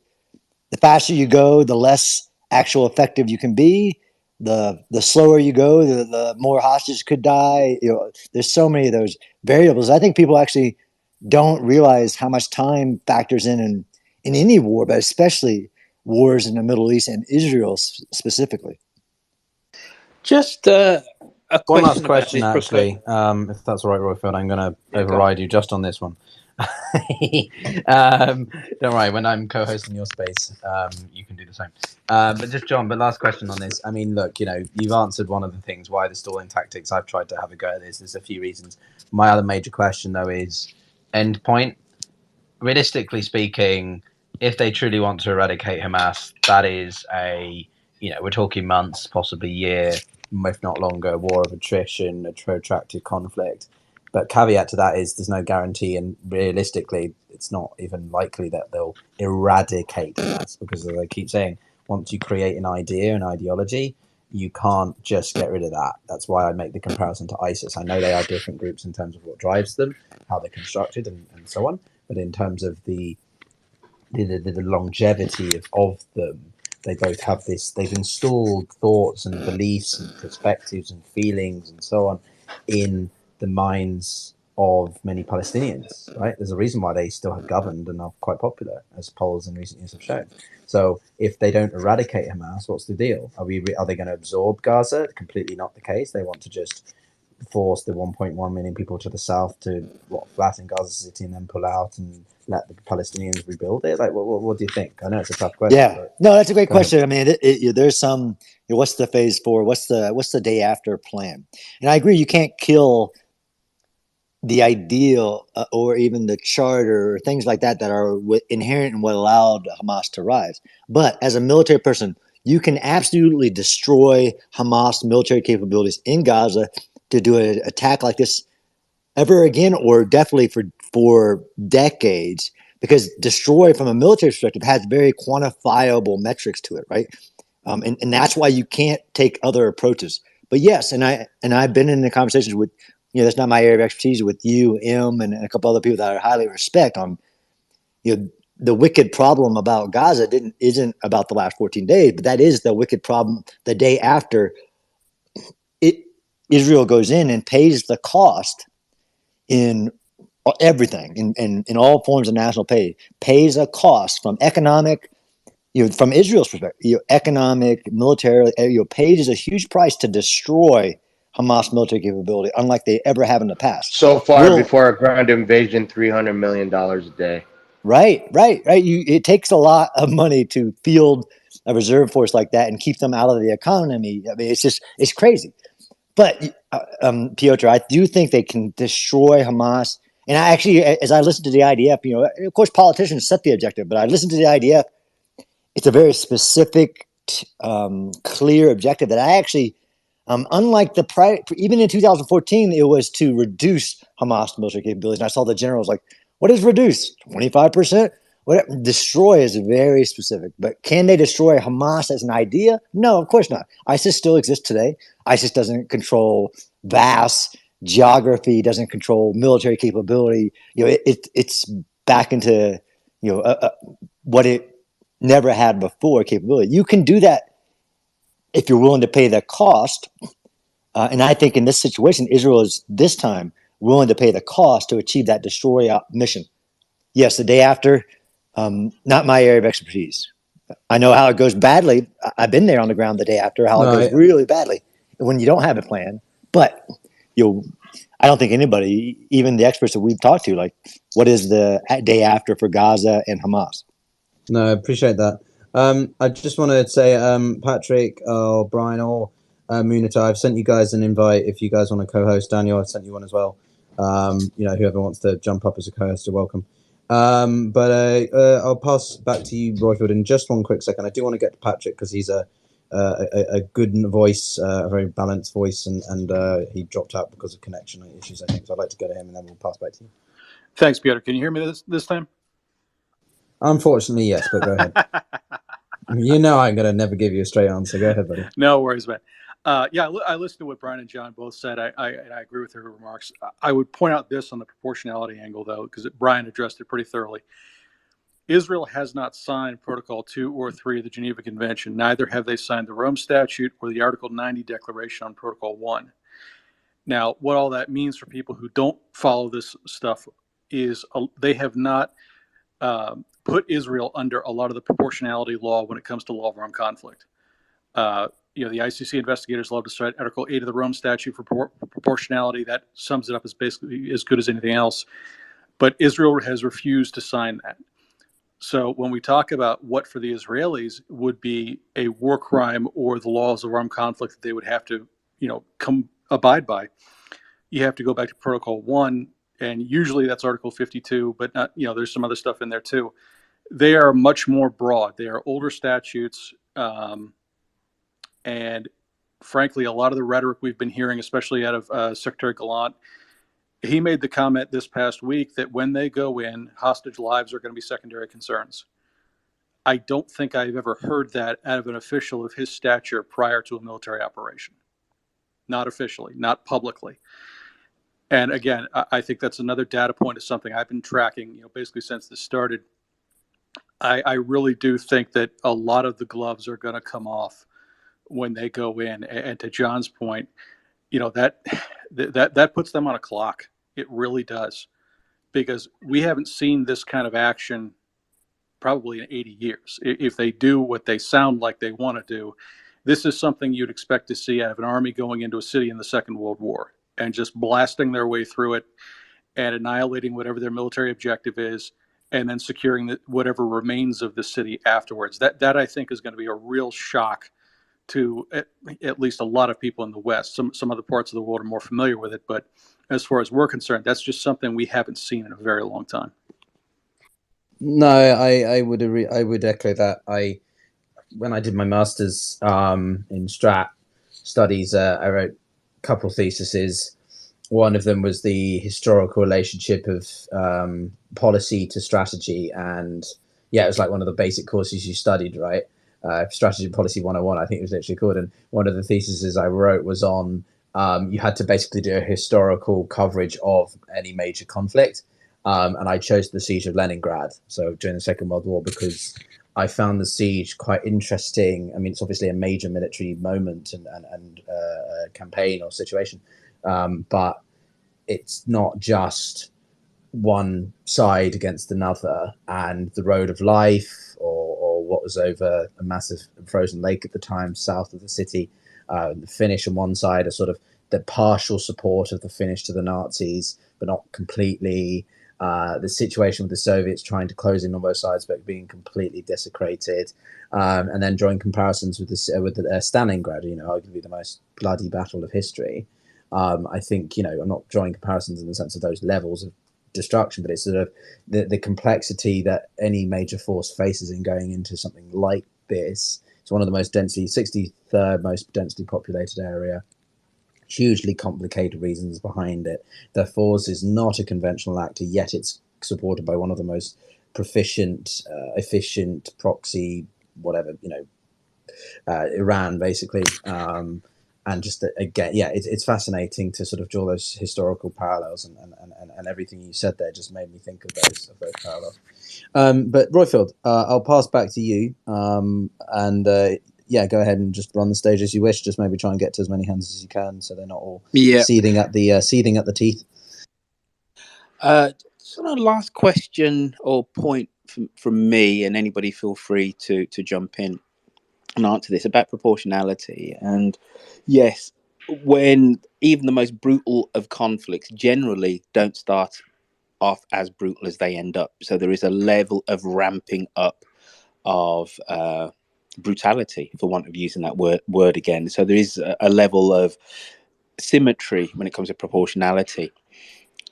Is the switching off of water a proportional response if you know that you are going to trigger a humanitarian crisis?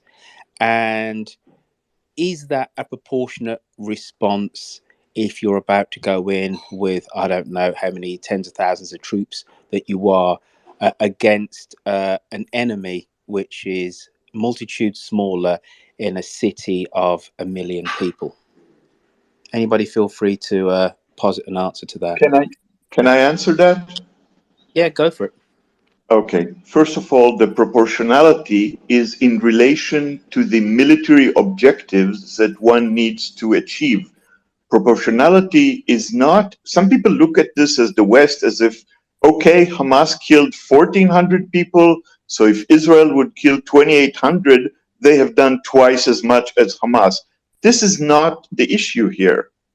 Israel has been under an ethnic cleansing of its civilian population from areas that are not settlement, not occupied, areas that are part of Israel in 1948 have now been decimated, and people cannot live in this whole area of which is called the Western Negev. And what's caused this is the Hamas regime, is not just the Hamas military power, but also the Hamas regime. But respectfully, I did really frame our whole conversation. Initially, I said as the last 7 days, and then I forget the name of the person who says, well, can we not talk about, October 7th? So I'm going to temper what you say. Well, going back to 1948, that it falls out of the purview.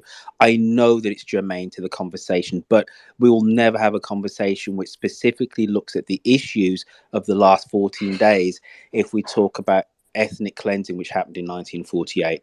So no, I didn't talk about ethnic cleansing that happened in 1948. That's what you don't understand. I'm talking about ethnic cleansing that have happened on October 7. A whole area of Israel is now completely decimated. No, you cannot call okay. that 1 minute. All right. Please let me speak. All right. This is how this room's going to run. This is how this room's going to run. We have. Okay, guys. I don't really want to have to keep interjecting because it's. I want Royfield to be able to manage the conversation since he asked me to help him host this. But if the co-host and the host ask you to stop, you stop. It's our space. You respect that. I understand this is a difficult topic, but Eyal, I've heard you before, and you do have a habit of not respecting the rules. So please do so. Otherwise, I might have to give you a timeout. But yeah, and also, but that being said, Royford, I think we need to loosen the restrictions a little bit. If people want to refer to certain things for historical context or association, it might be necessary to do that. I know you're trying to focus on the past week and the more current events, but given the deep entrenchment of what this means, I keep wanting to talk about the Balfour Declaration of all things. You know what I mean? So, with his accent as well, exactly. So, but Pyotr, anyway. Totally. And the reason, and I didn't, when he first mentioned it, I actually didn't cut him off because I know that it's going to be hard for many people to frame their views without at least going back. But I think we all know that there is a dictionary definition of ethnic cleansing, and ethnic cleansing is fundamentally resettling a population by whatever means, whether you kill them or whether you move them.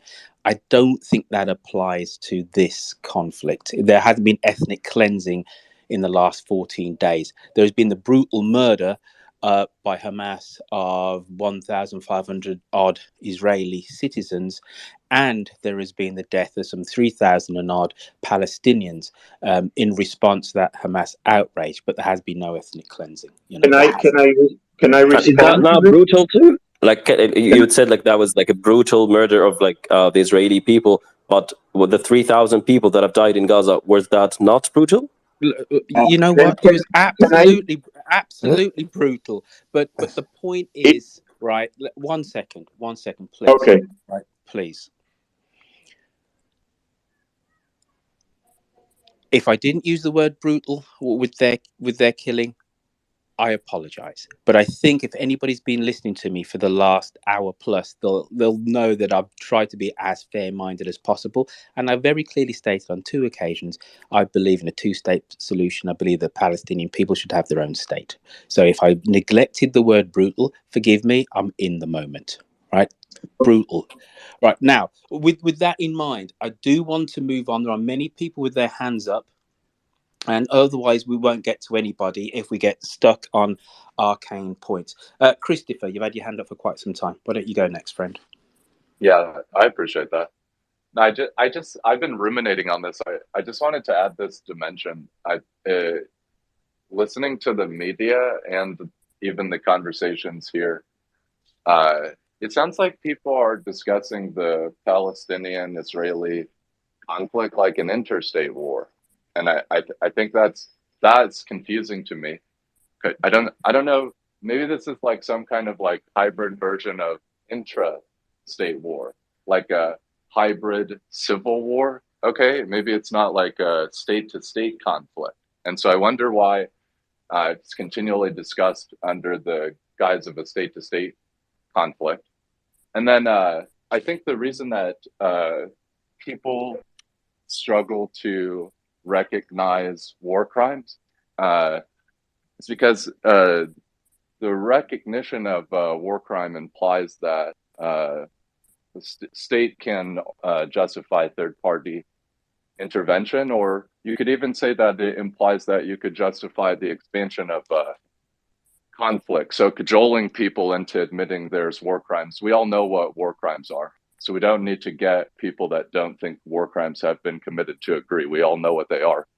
People have cited many of the statutes and conventions, legal people, military operators. No reason to cajole people into agreeing with you, especially if they don't have incentive in their mind.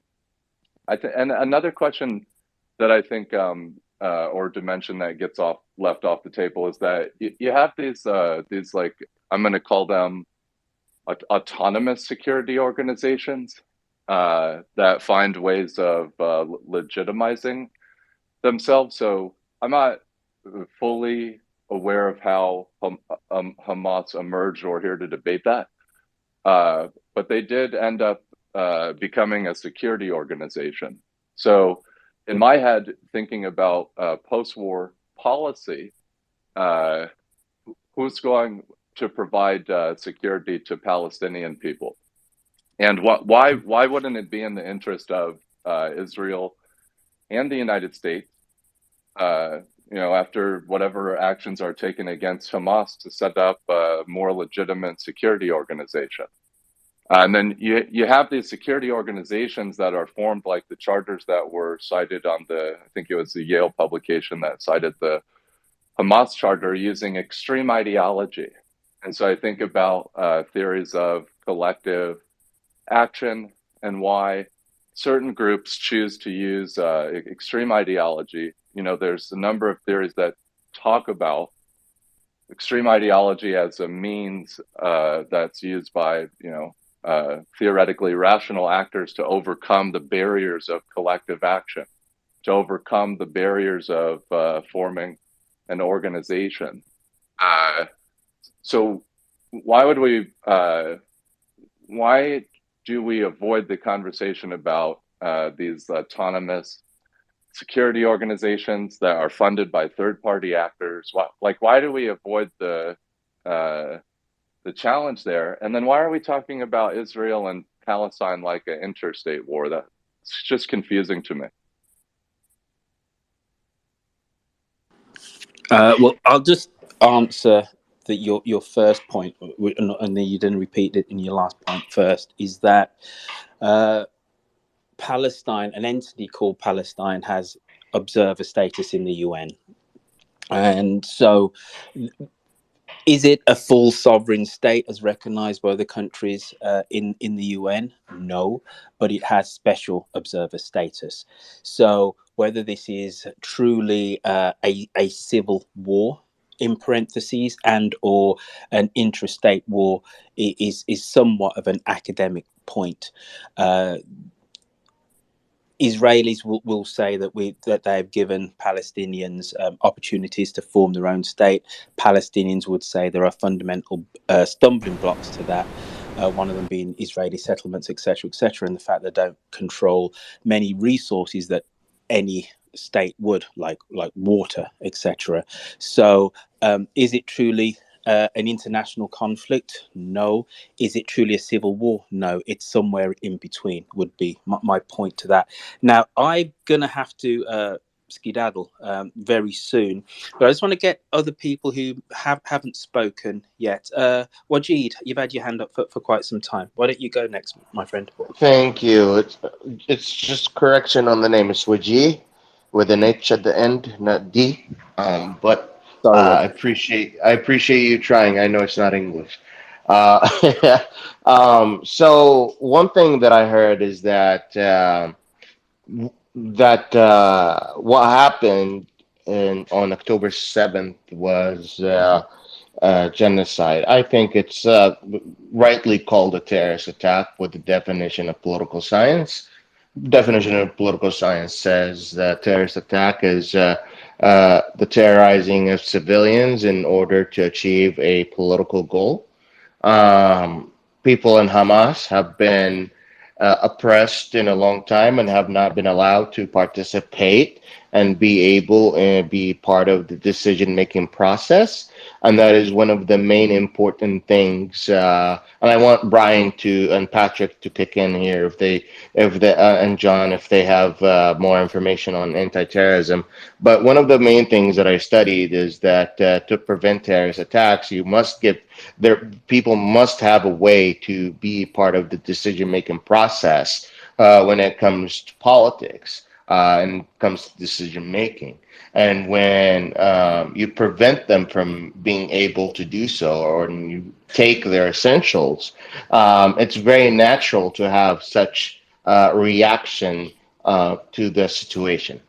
What is really scary, it's the response of the Israeli government is having toward the whole situation. Yes, they absolutely deserve the right to defend themselves, but the way they have done it, of course, made the world. On one hand, when the first event started, they stood with Israel, and now we see one by one many Eastern countries, for example, are taking a step back and saying we can't stand for this. So I think when we talk about proportional response, we're also talking about measuring public opinion and international opinion and support when it comes to the Israeli invasion on the ground. There are a lot of people that would like investigators to be able to go on there and investigate crimes that have happened, just to document that, and that's not going to happen without the Security Council. Pyotr, you can comment on that. The Security Council have to allow investigators and vote on it to go to a place like Gaza Strip, and the United States is just going to veto it every single time, and that's a scary thing. All parties seem to be escalating the situation. No one is de-escalating, and I'm talking about the major parties that are at play, like Iran and Israel. And when I say Iran, I also mean their proxy players, such as Hezbollah and members of their militias in Iraq and Lebanon and also Yemen. Um, One thing that I did mention that Saudis did say that negotiations are still on the table with Israelis on the Saudi-Israeli relations, and Brian said that could mean why the U.S. have not invaded Yemen earlier and when we began the space. I think it has to do more than that because Saudi Arabia has been fighting a war for the last 8 years, I believe, in Yemen, a proxy war with Iran. And the U.S. Is kind of Wajid, my friend. was supporting with. Go ahead. Just in the interest of time, you made a lot of points, and I must admit, I'm so struggling to follow them. All of them have been, I had notes. Sorry. yeah, all of them have been really cogent, but there was a lot of them. And just in the interest of time, I do want to just, respectfully just ask you just to pause so we can get other people to speak. No worries. And there's a couple of other speakers which I do want to go to before I have to leave the space. We'll do Roger, Mayhem, and then we'll do Ahmed Kaz. And can I just say to Roger and to Ahmed Kaz, if you could reduce your offering to a maximum of 2 points. Royfield, it's okay. Once you drop, I've got a friend of mine who can jump in as well. Great. I am here, so don't worry. I don't want people to feel rushed. We're not closing the space. As I say, I'm spending some time with. Well, she's looking at me rather bemused right now. But I promised everyone I would host this space, so we're hosting the space and we're going to talk about this very important subject. I appreciate I'm just not as on hands to run it as manually as I would. So I just want to make that clear. But we're not closing up, everyone. So all right, what we'll do is you jump when you need to, Royfield, and I can jump in and make sure we have a good conversation. Well, but go ahead. Do Roger then. You go for it, Roger, and then we'll do Ahmed Kaz. Cool. I'll make this as fast as possible. So when I hear about the idea of support for a two-state solution has been proposed, it's been declined, and the sticking point that you mentioned is the fact that one side, the sticking point is the existence of Jews. And until there's a group to negotiate with that doesn't hate Jews, then two-state solution is off the table. And by the way, it's off the table with Palestinians. Palestinians don't want a two-state solution. They've rejected it all along. The other thing I wanted to touch on, and I wanted to thank Brian, for his clarity around clarifying the points around proportionality. I think he did a really good job at explaining that. And for those that do like the body count thing, the people that are into counting bodies, just imagine the bodies that would be piling up in Israel if you didn't have the ability to take the missiles out of the sky. And so thank God for the technology to protect the Israeli people. Speaking of the Israeli people, if you care about the front lines are going to get extremely bloody, and there's going to be a lot of death, there's going to be a lot of injury, and there's brave volunteers that are going to go to the front lines. And here's the point that I want to leave with is United Hatzalah has been organizing volunteers for a long time to be able to go to the front lines, to be able to treat people with injury. And what they need is equipment to be able to keep their volunteers safe and also to be able to treat the injured. If you want to support them, you can go to israelrescue.org, and they're taking donations there. And those donations, every dollar goes to protective equipment and medical equipment to be able to protect volunteers and to treat the injured. I'll leave it at that.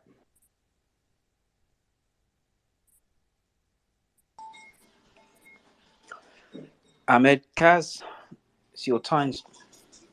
Yeah, thank you. Sorry, my app was glitching, so I did not hear everyone who was speaking earlier, but I only heard the last speaker. So I got 2 points, really quick. The first one is breaking news, and I'd like to get your insights, guys, on it.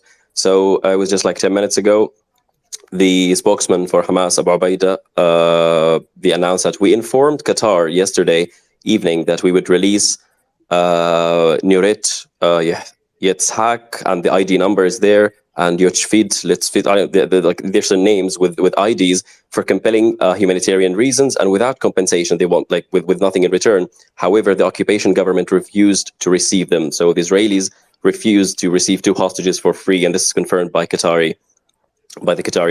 And the second one is the Israeli army spokesman was speaking to CNN, and he was saying that I am not saying that all hostages will return safely, but we're committed to defeating Hamas. So I just wanted to bring these 2 points to you guys. The other thing is that for the previous speaker, I'm not sure where did he get that from, but the Palestinian Authority has been fighting for a 2-state solution since forever. Okay, so this was proposed on the table. Even Hamas, in their charter, they're calling for a 2-state solution. Read Article 20 of the Hamas charter. So Palestinians on both sides, they fight for a 2-state solution, but the Israelis have been declining the offer hundreds of times. So it's not the Palestinians' issue, it's the Israelis' issues. Thank you. I just want to chime in as a United Nations Israeli government employee, formerly. Last year, during the 1 year that I was there, I can tell you right now and show you videos from my camera roll. that every single country was pro two-state solution, and the only ambassador who voted no time and time again was Palestine. So I just wanted to like fact check you with the rest of the points. Anyone else feel free to chime in on. Yeah, please send me that footage. I'll be shocked. I will. By the way, the United Nations votes are publicly streamed, so I'm going to find it for you on their website. I'm not sure that's entirely correct. I mean, as an observer state, does Palestine have the same ability Exactly. to They don't do even that? decide. I'm not sure that's right, if I'm honest. Yeah, they There's a don't even decide. Palestinian United Nations ambassador that constantly voted no. Yeah, but It's a he's an fact. It's not observer my state. opinion. No, but he's an observer. He represents an Yeah, observer state. That's not a they UN don't member vote. state. That's different. And that's coming from someone who's worked in the UN themselves. So I'm not sure that's right, if I'm honest. Maybe, you know, I'm not pushing back completely. I'm genuinely asking if you can disprove me, then that's fine. I'm going to find Go ahead. the footage. I'm going to bring up Zerhi's, but I do want to jump over to Ziad. And then if you do have points you want to raise, guys, don't forget to raise your hand, because otherwise I don't know who wants to jump in. I also say Jay's in the audience. I'd love to hear from you, Jay, if you've got time. Emre, you're always welcome, my friends. I'll go to you, Ziad. Go for it. Thanks, Pyotr. So I will start with 2 points, but I would like to introduce myself to justify what I'm going to say. I'm a former spokesperson for Fatah and a senior political advisor to the vice president in Palestine, and I work closely with diplomatic missions in Palestine. First of all, I don't want even to go back before 2006, but we have been begging for the two-state solution and warning that without the diplomatic solution, things would explode.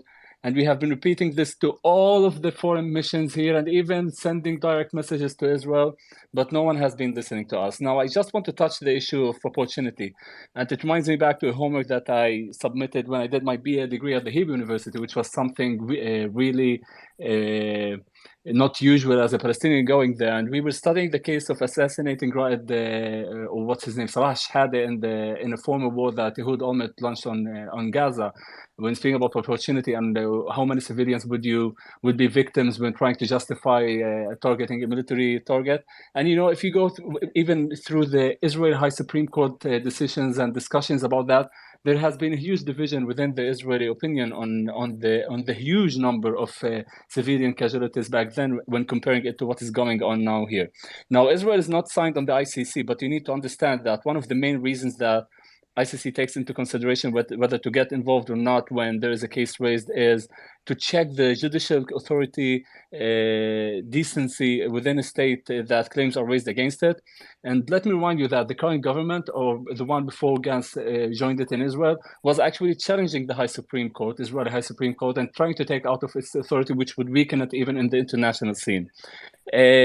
As for what is going on today, there was an interesting interview that was made with Ehud Olmert at the 7 p.m. news at channel 12 on the Israeli channel.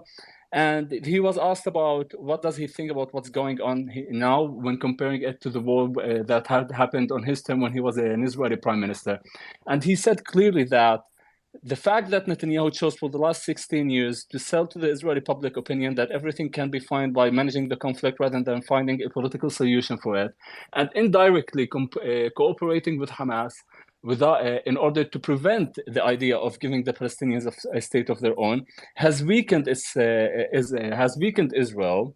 And depending on the theory of having a good deterrence power, which no one can explain when in several conferences several officials from the IOF and other security agencies were asked about, showed the failure of the security doctrine, that basically the politicians were obliging the security agencies within Israel to try to come up with a solution with the absence of a political solution. And just recently, if you go a few months ago, just go and check the Shabak and the Israeli occupation army reports that were sent out clearly to the political leadership. They were all talking about an explosion that would come at the end of the day because there is no political process taking place, and there is no recognition from the Israeli side that the Palestinians should be given a state of their own, and no one listened to them. And the simple reason for that is Bibi was trying to get elected one time after the other by saying that it can be managed. Israel can continue occupying the Palestinian lands when speaking about the 67 borders, and the conflict can be managed without giving any kind of compromise. And today we're seeing the big failure of this, a failure that is costing thousands of lives of innocent people on every side, a death toll that is reaching now more than 4,000, according to Al Jazeera, in Gaza, and much more to come when the ground invasion will take place sooner or later in the next upcoming 48 hours, because there is no other option for the current Israeli political leadership, because they promised their public opinion that they can manage this conflict by force, and they have no other option. They have no other way back, because they didn't choose the other way back. They didn't choose other options that we have been talking about. We have been saying all the time that without discussing what is going on, without finding justice for every one of the population that is living on this land, things would explode and will continue to explode. And you know something, at the end of the day, it will bring more people from the region to be involved in it, and it will bring more sacrifices on several other fronts. We're speaking about the Middle East and North Africa. Thanks for listening. Thanks, Ziad. Daniel, I know you've got your hand raised, and Munita, I know you're going to jump in on that. Again, if you guys want to jump in on points, and please raise your hand, and it helps me. Zahis, if you can manage the stage a little bit, just give me a thumbs up or whatever. But Munita, go ahead. Sure. Before Daniel goes ahead and makes his remarks, because I'm sure that he's going to have a lot to share, right before you actually come on the panel, somebody named Waji, and he was very, he wanted his name to be pronounced correctly. So his name is Waji, and he was here, and he mentioned a point, and he dropped out and he left. But I think the point he made is something that you can also touch on and speak on that as well. Because what he said was that Hamas is resorting to terror, to committing terror attacks on Israel because their voices are not being heard. So please elaborate on that as well when you're making your remarks. All right, so if I could jump in here, I think what Zaid said needs clarification. This Israel has never looked for a political solution lie. Multiple times, the Israelis have offered peace talks, land deals, two-state solutions, multiple times, time and time again. It's been rejected by the Palestinian Authority, right? Mahmoud Abbas was offered over 95% of the West Bank with equivalent land swaps from both sides. As a starter, he walked out.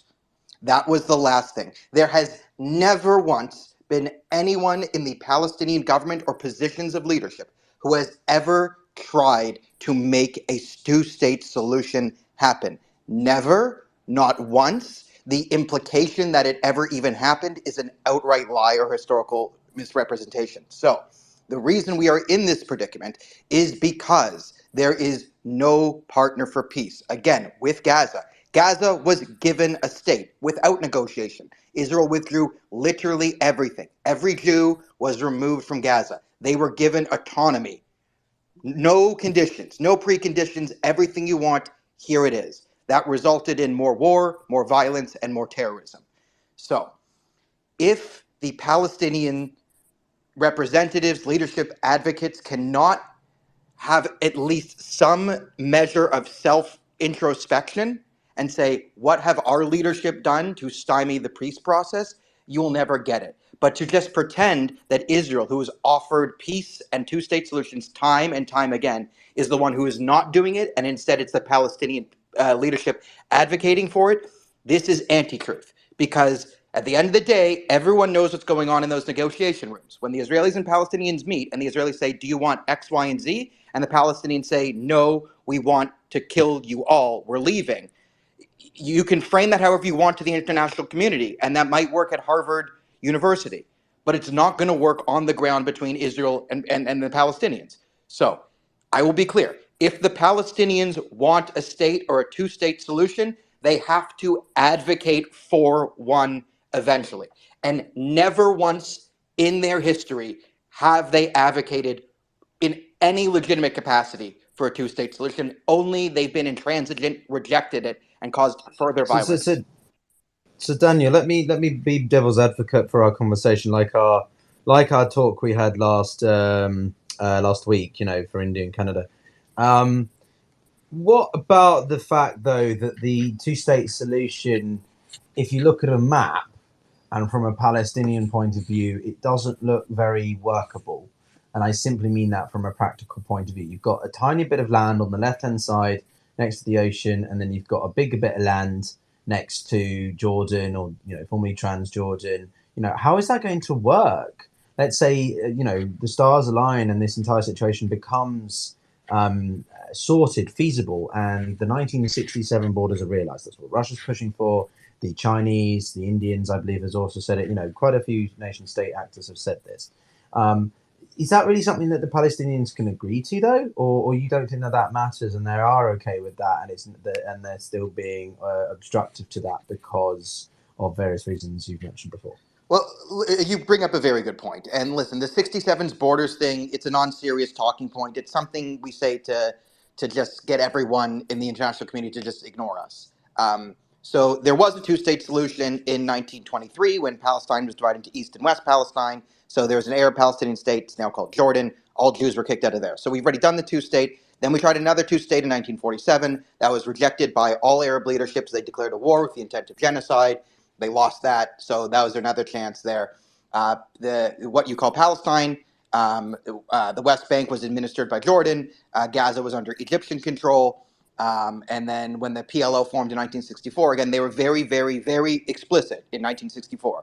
Gaza and the West Bank are not part of Palestine. That was the PLO's charter, founding charter. It's in there.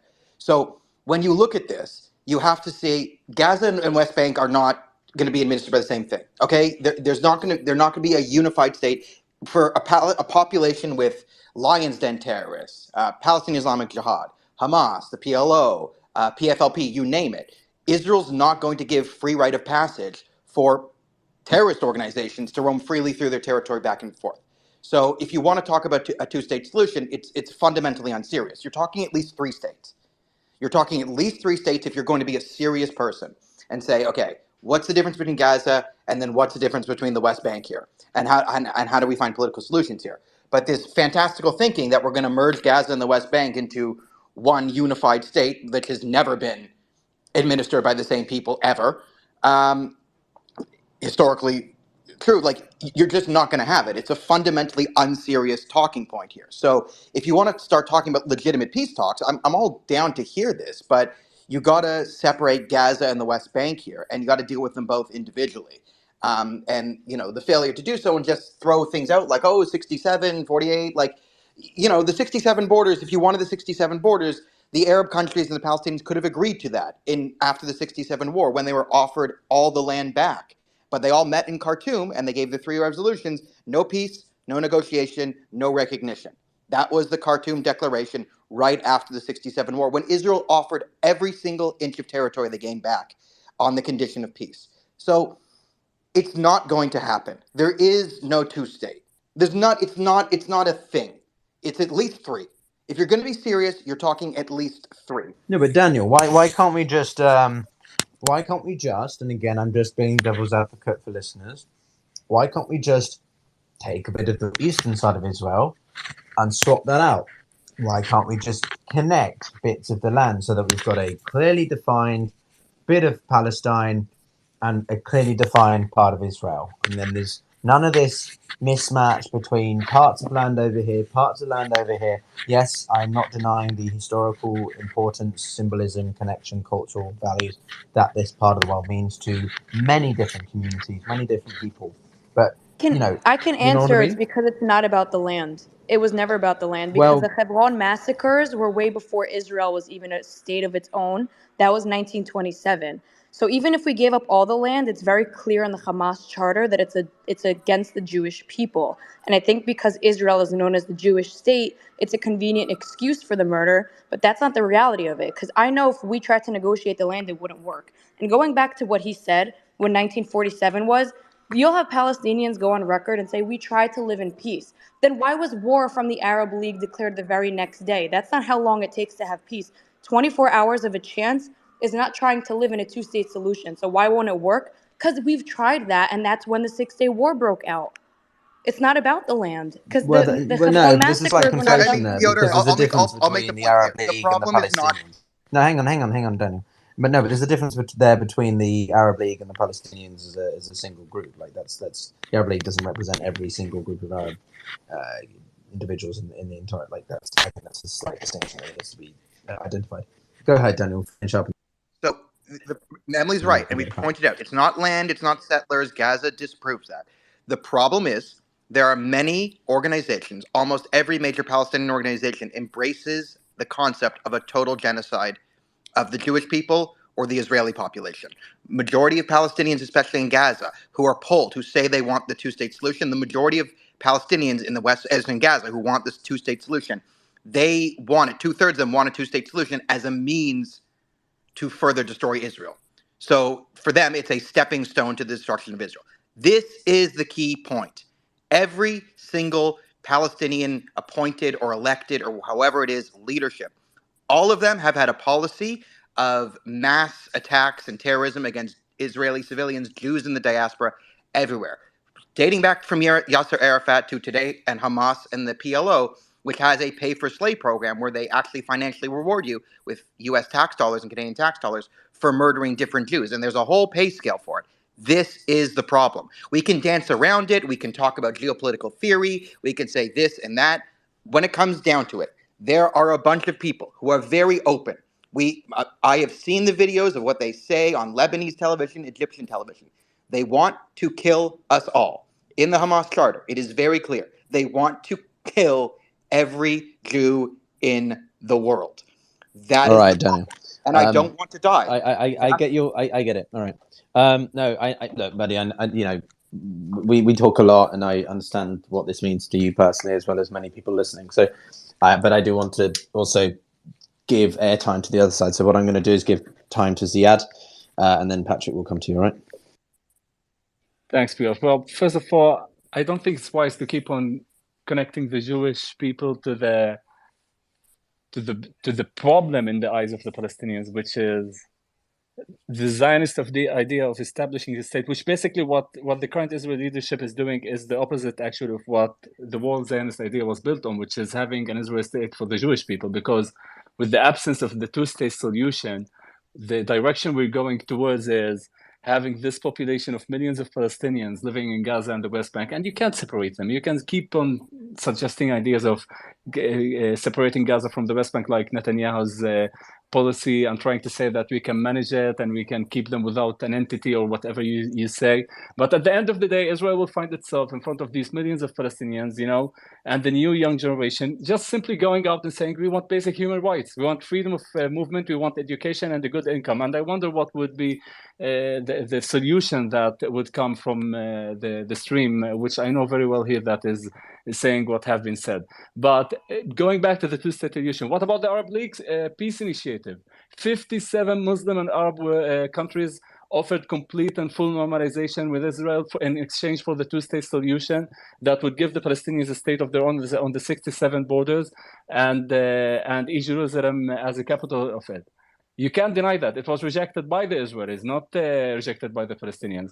What about the population that is living now in East Jerusalem? Aren't they humans in your eyes? Do they not deserve to have a nationality of their own? I'm one of these people. We don't have a right to hold a nationality of our own. We're considered a minority. We're dealt with in front of courts in a different way. What about controlling the population in the West Bank and putting all these obstacles in their daily lives that you don't know about? I even disagree with you that all of the Israeli public opinion agree with what you just said, Daniel. And the problem here is that it was never with the Jewish people. We have no problem with the Jewish people. All the discussion have been all the time about the Zionist idea behind establishing the state of Israel, which we accepted within the two-state solution frame, accepting less than 23% of the historical land of Palestine within the two-state solution. And it was all the time rejected. Why? Because the only thing that has been fed up to the Israeli public opinion for the last 12 to 16 years by the Israeli leadership is, yes, we can manage this conflict and it will be fine. And if you look just 10 years into the future, I wonder how it will be dealt with the new upcoming young Palestinian generation.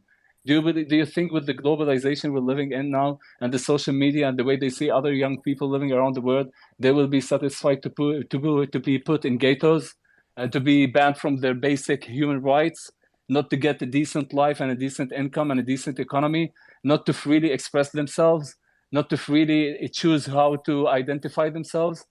And as for what you said about the Jordanian control of the West Bank, and going back to the international law, whether you like it or not, and foreign resolutions in the Security Council, the population here determines what's going on. You have a Palestinian population that there is a war that is taking place silently around them before this war explosion that happened on the 7th of October. What about the war that is taking place in East Jerusalem against education, against the presence of Palestinians, trying to make them leave the country by all means, by making it difficult on a daily basis? Do you know if I leave the country to do my PhD in abroad and leave Jerusalem for 4 years, I will be banned my permanent residency and declared not someone being allowed to legally live in East Jerusalem, even though I was born here and my father was born here and my grandfather was born here? Do you think that all of these lands that I own, the papers where my Ma'ale Adumim settlement was built on, I will sacrifice and accept the facts that were applied by force by moving illegally a population of 700,000 settlers to live in the West Bank would be something that I would agree on? My friend, we do want a solution, because you know what? If we don't go into a solution, the only price that we will be paying is more and more of these innocent civilians. These aren't numbers. You're talking about families, you're talking about parents, you're talking about children, you're talking about mothers, you're talking about sisters. This isn't numbers that you keep on listening up in the news. And this isn't the first round that we have mentioned in our life. I do believe that we failed big time when speaking about these diplomats who were trying to find the solution, because we couldn't. And we reached this explosion that is hurting everyone that is living here. That's what I think about. Thanks, Ziad. Look, I think this is a good exercise in communication, and I'm not going to pretend I don't know. It's when people ask me what I think or where I stand, I simply say I don't know what to think, and that's not because I'm hopefully not an idiot, but this situation is beyond the realms of anything that I think most of us can think about when it comes to geopolitics or international issues, right? So. For me, I think it's just fantastic that we have the ability to talk about these things as we are, and I want this to be, an illustration that we have both sides.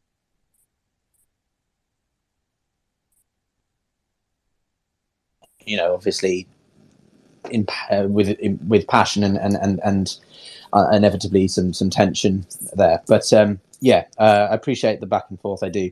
And I hope that this can be a basis to have further conversations. Patrick, go ahead. Thanks, Peter. Well, Daniel, I'll add one more wrinkle to what you were talking about. At this point, and again, this is as an observer who's just watching things unfold and listening to what the Israelis are saying, the Palestinians have put them in a mind where they're not willing to accept a two-state solution anymore. I think this attack has convinced at least a significant portion of the Israeli population and a number of the leadership that this is a war where someone has to win and someone has to lose. Otherwise, they're going to be right back here 10 or 15 years from now, suffering the exact same kind of thing and having to have the exact same kind of conversation with another generation of 13-year-olds looking to eulogize their best friends. And when you put people in a position where that is their expectation going forward, they will revert to a mindset of what is best for my own people. I don't care what the enemy suffers because they are the enemy. Once you make it an existential conflict of somebody's got to win, somebody's got to lose, somebody's going to remain here and somebody isn't, that's the kind of response you're going to engender. And I think the Palestinians have done that with the October 7 attacks. I mean, just the amount of rage that I'm seeing out of that country, including out of senior leadership, is something that I have not seen from any previous Hamas attack, any previous Hezbollah attack. They've all been fairly restrained in their responses and their rhetoric. This time, there's no restraint. There just isn't. We have senior IDF leadership saying we're going to basically destroy Gaza. We have the defense minister saying, hostage casualties are secondary. The Israelis, who are notorious for doing everything they can to safely secure the return of their own hostages, are now saying, nope, that's a secondary concern now. Everything I'm seeing, and I know I've said this before in this space, indicates the Israelis have had it. They're not going to put up with this kind of thing anymore. And the only solution that they see from this is a military solution. And that means not only destroying Hamas, but breaking the will of the Palestinian people to do this to them again. And again, if their actions match their rhetoric, people really need to be prepared for what they're going to see when the IDF finally goes into Gaza.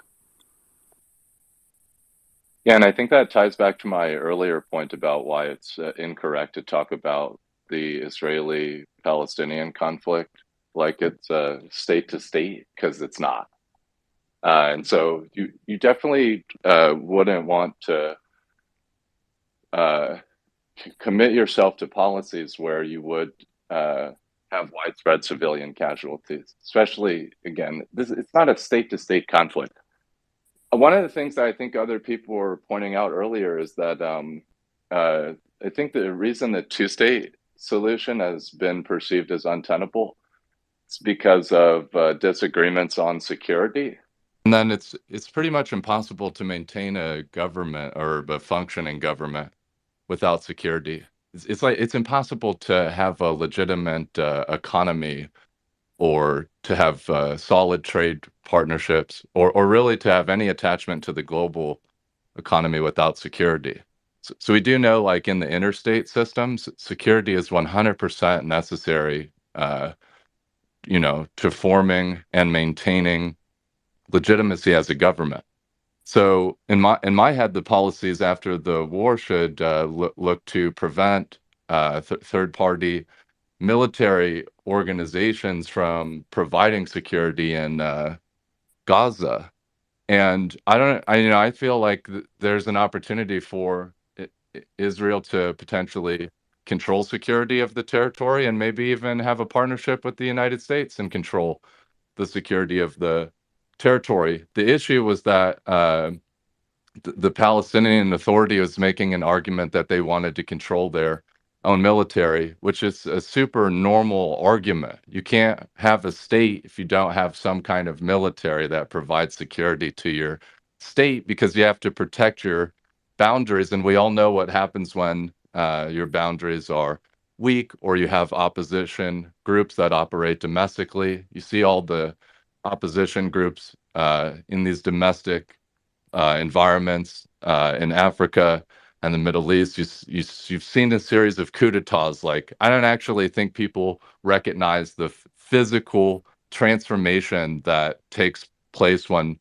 power is forcibly exchanged. And I don't think people honestly understand the physical consequences of having people occupy, or live in a region where their security interests are marginalized, because then their economic interests are marginalized. And if you don't have international recognition as a nation, then how are you going to function in the interstate system?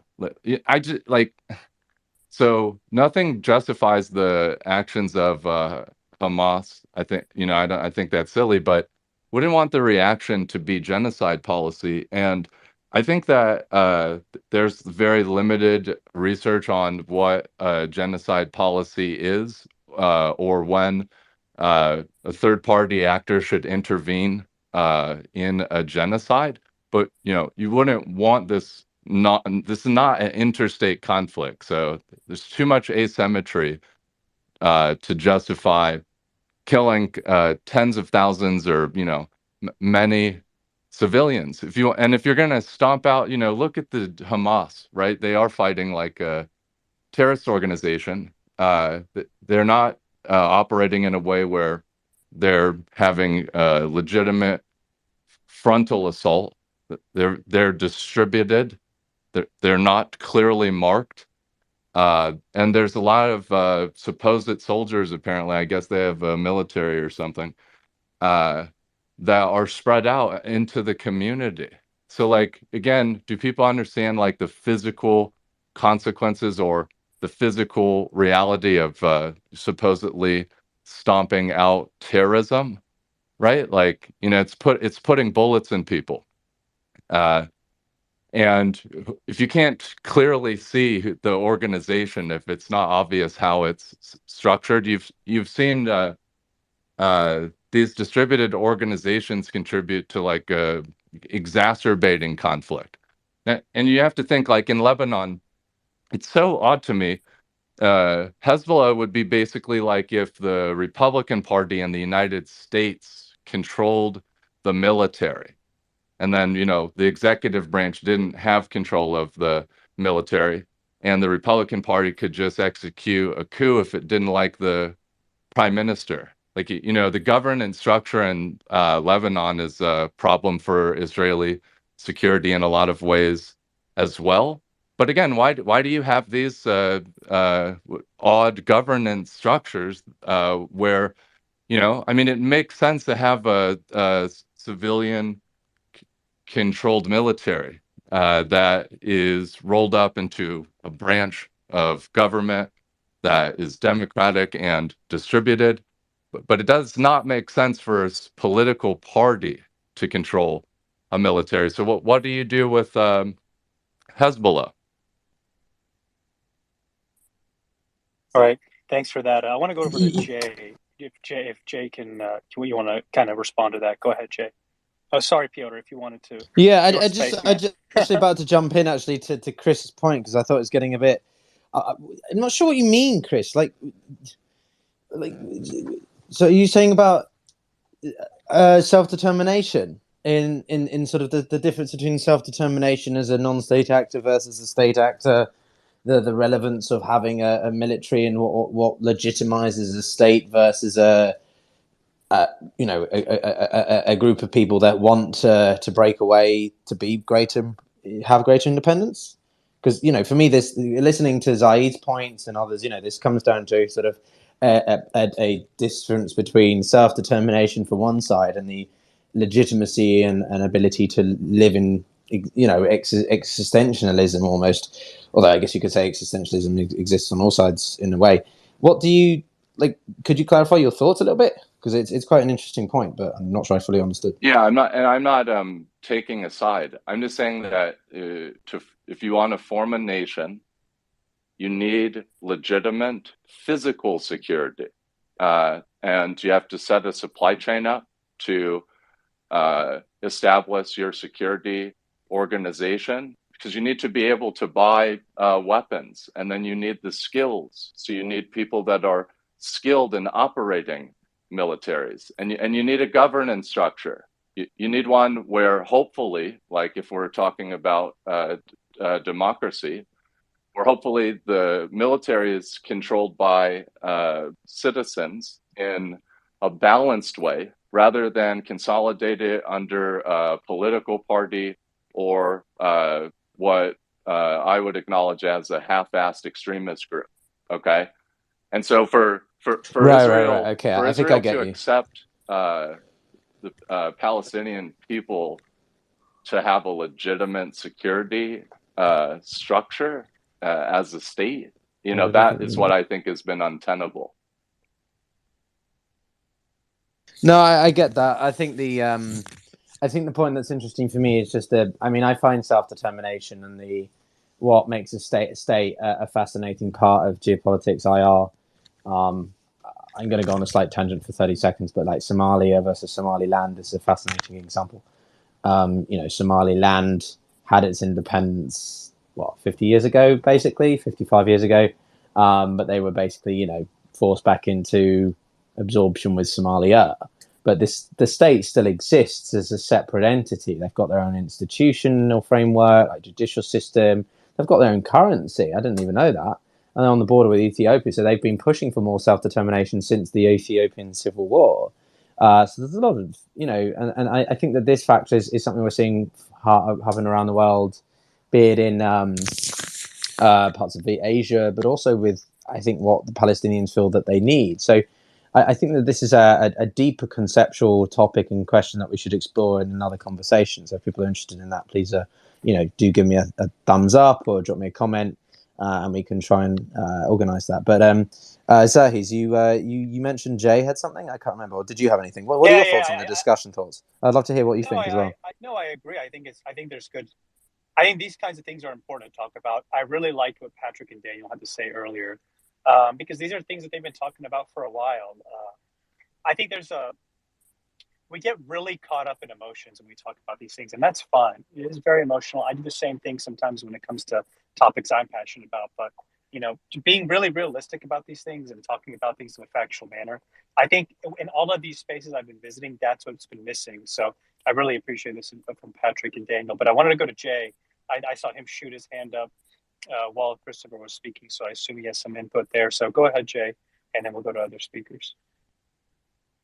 Yeah, I have actually 2 points, and very, very quickly, I think it's a misnomer to go ahead and characterize what happened as a terrorist attack simply. I mean, it was a terrorist attack, but Hamas runs Gaza. That's the fact. Israel has not been in Gaza since 2005. Israel has pulled out. Israel has opened its borders, allowed Palestinians from Gaza in to work, some of which have actually turned and given a lot of information in terms of the names of people, the design of their home, which room is belongs to a kid, which room belongs to an adult, and they've opened it up and allowed aid in. And Hamas actually famously boasted about, I think it was 100 miles worth of water pipe that Hamas boasted about using to create missiles that will be used against Israel. Hamas is legitimate authority within Gaza. We see on the news that the Palestinian Health Ministry in Gaza is reporting X amount of deaths. What we don't seem to correlate is that Palestinian Health Ministry in Gaza is Hamas. Hamas controls Gaza. All the information flowing out of Gaza is coming from Hamas. We don't know if those people are militants. We don't know if those people are civilians. What we do know is that a lot of them are combatants, because over 1,000 of them have been killed so far. And they've even admitted it, that in their own Telegram posts, they put up martyr posters for their fighters. And there's been over 1,000 of them so far. Probably more, but I have not been able to look at all of them. The second point I want to say, and it's actually going towards Ziad, is that, why do you deserve 1967 borders? I mean, you obviously worked for the government, Fatah, their charter when they were established, which is the PLO, did not consider any part of Judea or Samaria, what you would call the West Bank or Gaza, to be Palestine. They considered what Israel was to be Palestine. And then since the Oslo Accords, after the First Intifada kind of forced us into that, since the Oslo Accords, your government has not done anything necessarily to advance the cause of peace. You have not built a government. You have not built an infrastructure. You've relied on international aid. You've been sucking at the teat of the world for the past 75 years. That's the truth. You have not built. Why is Israel able to shut off the water to Gaza? Why doesn't Gaza have their own water infrastructure? Why is Israel able to shut off the electricity for Gaza? Because they don't have their own electricity. They've gotten billions of dollars of international aid to build infrastructure, and they have not done so. Because they're busy building rockets. But you need international recognition to build your economy. It's the basics of development economics. But they have. But it's what that's the most insane academic point. Stop it. You keep on parsing it out and saying that they have observer status in the UN, and that really doesn't give them the right to anything. They've got plenty of support within the United Nations, within the rest of the world, that views them as a legitimate ruling entity over the Palestinians. The Palestinian Authority even considers themselves to be a state. Their stationery says the state of Palestine. Their stamps say the state of Palestine. So if they're declaring themselves to be a state, they need to go ahead and act like a state. Israel has time and time again given them opportunity to come to the negotiating table. And I'm sorry, I don't care what anybody says. What Emily said is absolutely accurate. Not Emily. What one of the speakers before has said is 100% accurate. There is a long history of Palestinians saying no to a two-state solution. As a matter of fact, the chants all around the world is, we don't want no two states, we want all of it. Or from the river to the sea, Palestine will be free. What does that mean? It means the Jews are gone. And here's one last point, and then I'll quiet up. Right now, if a Palestinian from Ramallah came and he wanted to go ahead and pray at Al-Aqsa, he's more than allowed to most of the times when there's not a security issue. And if they wanted to go down to visit the Western Wall, which is the holiest site to Jews currently, because the Temple Mount really is the holiest site to Jews, but we got the wall and we're okay with that. You can go down and pray, and there's images, there's incidents, there's testimony of Arabs who say that they've prayed by the wall. They've put down their mats and they've prayed. But where do they pray? They pray towards Mecca. They don't pray towards Al-Aqsa. All right. Now, if a Jew wanted to go upstairs and go ahead and visit and keep his head down, all right, and not really try to be imposing, There's video all over the internet of calling them storming. Jews are storming Al-Aqsa. We're not storming Al-Aqsa. We're visiting a site that's sacred to us, that you guys, you Muslim people, have agreed was sacred to us up until the founding of the State of Israel. 1927, there was a booklet put out by Hashim al-Husseini, who was actually in charge of Jerusalem at the time. He put out a booklet for visitors who wanted to go ahead and visit, Al-Aqsa. And he actually said it's indisputable that Solomon's temple was built in that area. So all of a sudden now somehow that gets backtracked. You can't have it both ways. You can't go ahead and play the victim card and at the same time go ahead and say that that the other side is not willing to negotiate with you.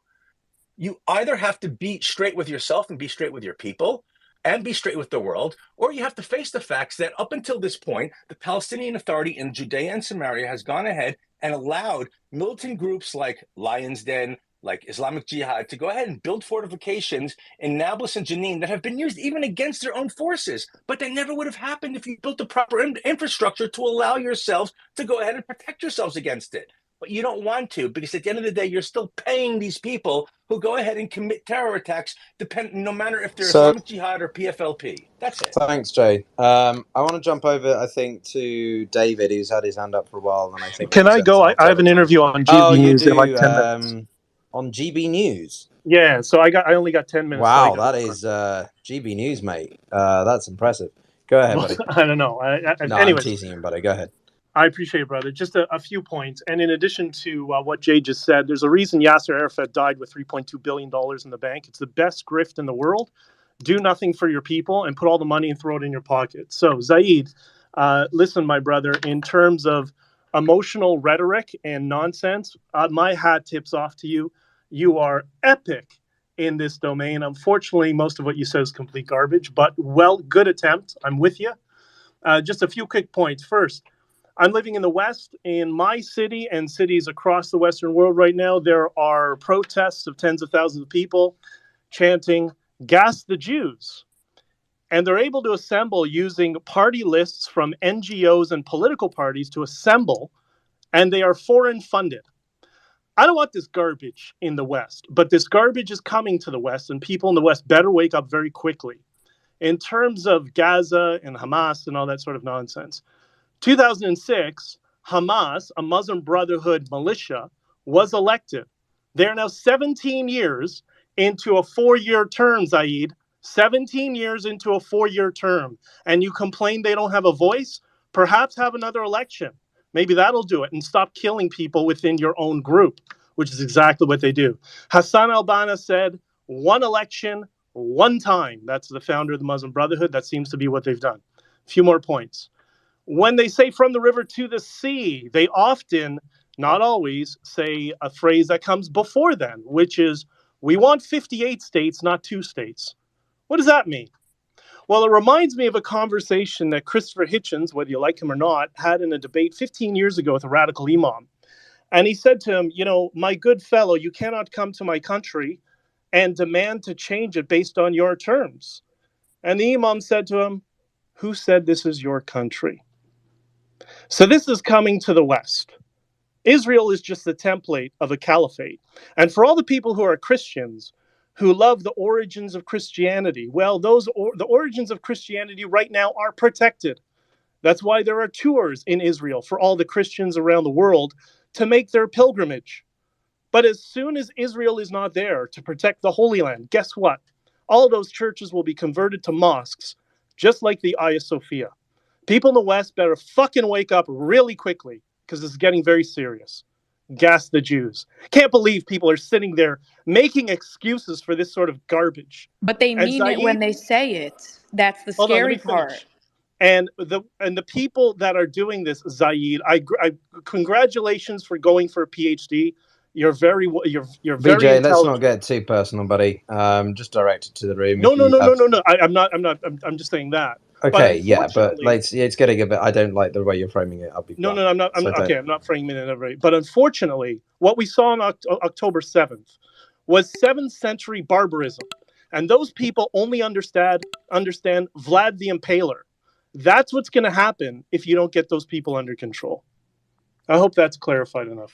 No, thanks, man. I'm not trying to, as I say, like I know where you stand. I appreciate that. Yeah, I get you. I get you. I know. I hear you, bud. Thanks for sharing, and kudos to you. Give my best to GB News. I didn't know they were still going, to be honest. But I look forward to it. Let me know. Do send me. I'm friends with Lauren, so it'll be very interesting. Oh, bloody hell. Well, get me an interview on there, would you? I'd love to go on there. I'm joking, but like, no, it's quite interesting. Good luck with it. Let's keep in touch. Zaid, I'll give you a right of reply, and then I want to go to David, because he's been waiting very patiently, and I know he has an alternative perspective to some other thoughts. But thanks a lot, BJ. So is it me now? Yeah, Zaid, go ahead. So since after the Oslo Accords, Yitzhak Rabin was assassinated. When speaking about what happened after that, the national religious stream was keeping on getting up. The right wing within Israel was demonizing the left wing and the center, calling them sellers of lands for Arabs for free. And everyone knows what happened after that. Now, going back to 2006, are you serious? Like Mahmoud Abbas, the security coordination with testimonies from the Israeli security agencies themselves, moving from the Shabak to the IOF and all the others, were saying that without this coordination, no security would have been maintained through the West Bank and Israel. And despite all of sacrificing his own political life, giving in to the roadmap and the quoted demands, and declaring clearly that he's denouncing any kind of violence and sticking to diplomatic efforts, then Israel came up with, not Israel, I don't like saying Israel, I'm not like the opposite side and the terms they use. The right wing, let's say, within Israel came up with this new term of diplomacy terrorism, sticking it to him and anyone who was trying to do efforts in the international community to get the Palestinians their rights. And now you come and lecture about the fact that Christians are in fear of getting killed and their churches of being taken if Palestinians would take control of East Jerusalem. Well, let me remind you, until today, and by recognition by the Israeli state, Jordan is in charge of the holy sites when speaking about the Muslim and the Christian sites, and without their protection and their frontline protection for these holy sites, many changes would have happened. We saw the targeting of the Holy Church of Bethlehem back at the beginning of the Second Intifada. If you go and visit there, you'll see the statue of Mary with the bullets still sticking in its face by the Israelis who went there with the siege that they made around the church. But I don't like it to go into this, and I don't like this propaganda that you try to say. All of what I'm saying is that the fact that there is no political solution, and the fact that, which is something new, that you're trying to connect the Jewish people to the Zionist idea, that basically the current government is working against it, is something wrong to do. And without having a diplomatic solution, sooner or later, you'll be facing a population of millions of Palestinians who would be calling for basic human rights in a one-state solution that no Israeli leadership can give a solution for, and we'll be all ending up in a South Africa conflict that then you will be saying the two-state solution would have been the best thing that we would think about. Because I know what is the Zionist basics for thank you for let admitting me we're just not in a finish, South please, Africa this conflict sentence. right now. Jay, let me finish it. I No, heard you thank you until for the admitting we're end. not in a Let me conflict say, right Kid, now. you're on. I just let me finish my Monitor, turn off sentence. okay, real quick, Monitor, turn off your mic. You've got a hot mic. Okay, thanks for that. My All right, apologies, Ziad, guys. you're good. Ziad, finish Just what one you're saying, and then sentence. we'll go to average. So all I'm saying is, I know clearly what is the Zionist idea of establishing an Israeli state for the Jewish people. And the lack of a political solution for the conflict is pushing away this idea, in which it's pushing all of us into a one-state solution that no Israeli would accept, neither from the right, nor the left, nor the center. And because no Israeli can accept it, we'll find ourselves in a much more complicated conflict that no solution can be found for it. Because when you'll see an 18-year-old Palestinian going out demonstrating in the street and saying, I want freedom of movement, I want a good education and good income, I wonder what would be the answer then. That's why I'm defending the two-state solution until now, since I have been 17 years old, and I was saying it is the only solution we have. Because if we don't go toward that, we'll find ourselves in a much worse status than what we're witnessing today.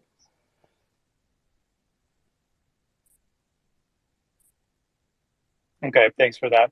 I want to go to Average real quick. He's in the ground in southern Israel, so I'll let him have the floor, and then move on to other speakers. Go ahead, Average. So I think you have it a little backwards because, and I don't know what happened with every single peace deal, but I know that in 2000 and 2008, maybe someone's mentioned this before I got here, there were two genuinely very good peace deals. I think the 2008 one was 90-something% of the West Bank with East Jerusalem as the capital for the Palestinian state, with land swaps for all the contiguous settlement blocks. You'll never get a deal like that ever again. And after October 7th, you'll definitely never get a deal like that. One thing I want to explain to you, I think you really might not appreciate what happened after October 7th. I have friends all over the Israeli political spectrum. And one thing that's universal, I had friends that, if I've always been a right winger for at least 10 years now, so I'm not going to pretend that I had some big wake up moment after October 7th, but a lot of them, whereas before, they would be horrified if I said certain things that maybe I'm not going to repeat right now.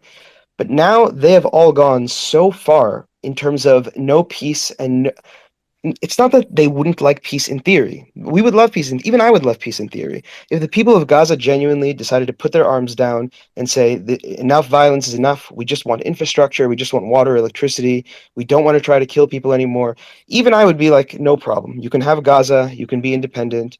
But the problem is that after they've seen, even a lot of leftists, that the whole logic, even of dismantling settlements, doesn't work anymore. And they've had such a massive 180 that they just support brutal military retaliation against Gaza.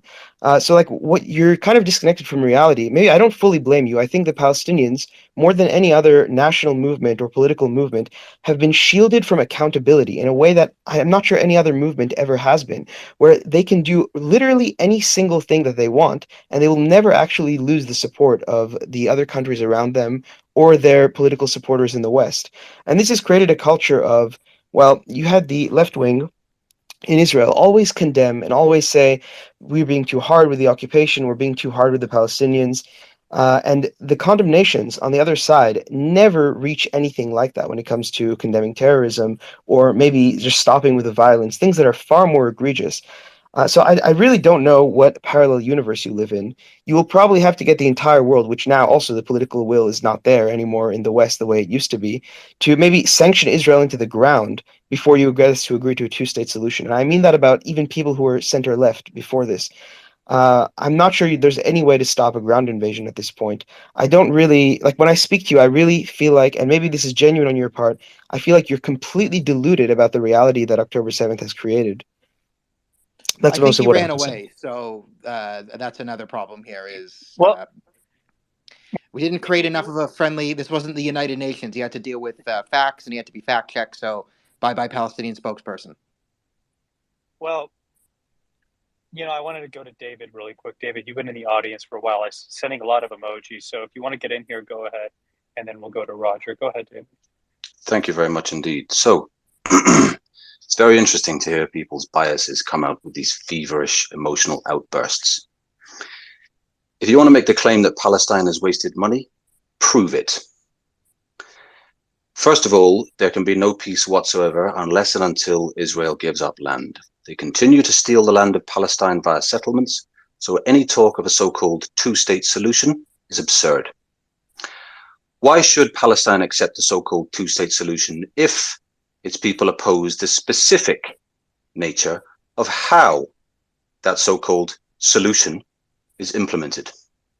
So anyone who wants to claim, oh, they rejected the two-state solution, is being deceptive. Historically, this assertion of an eternal claim to the land simply does not stack up. And anyone who has the determination to dig will see that. If anyone wants to make any claim about anything, let them bring forth their evidence. As for this assertion that Muslims want to kill all Jews, that is simply a lie.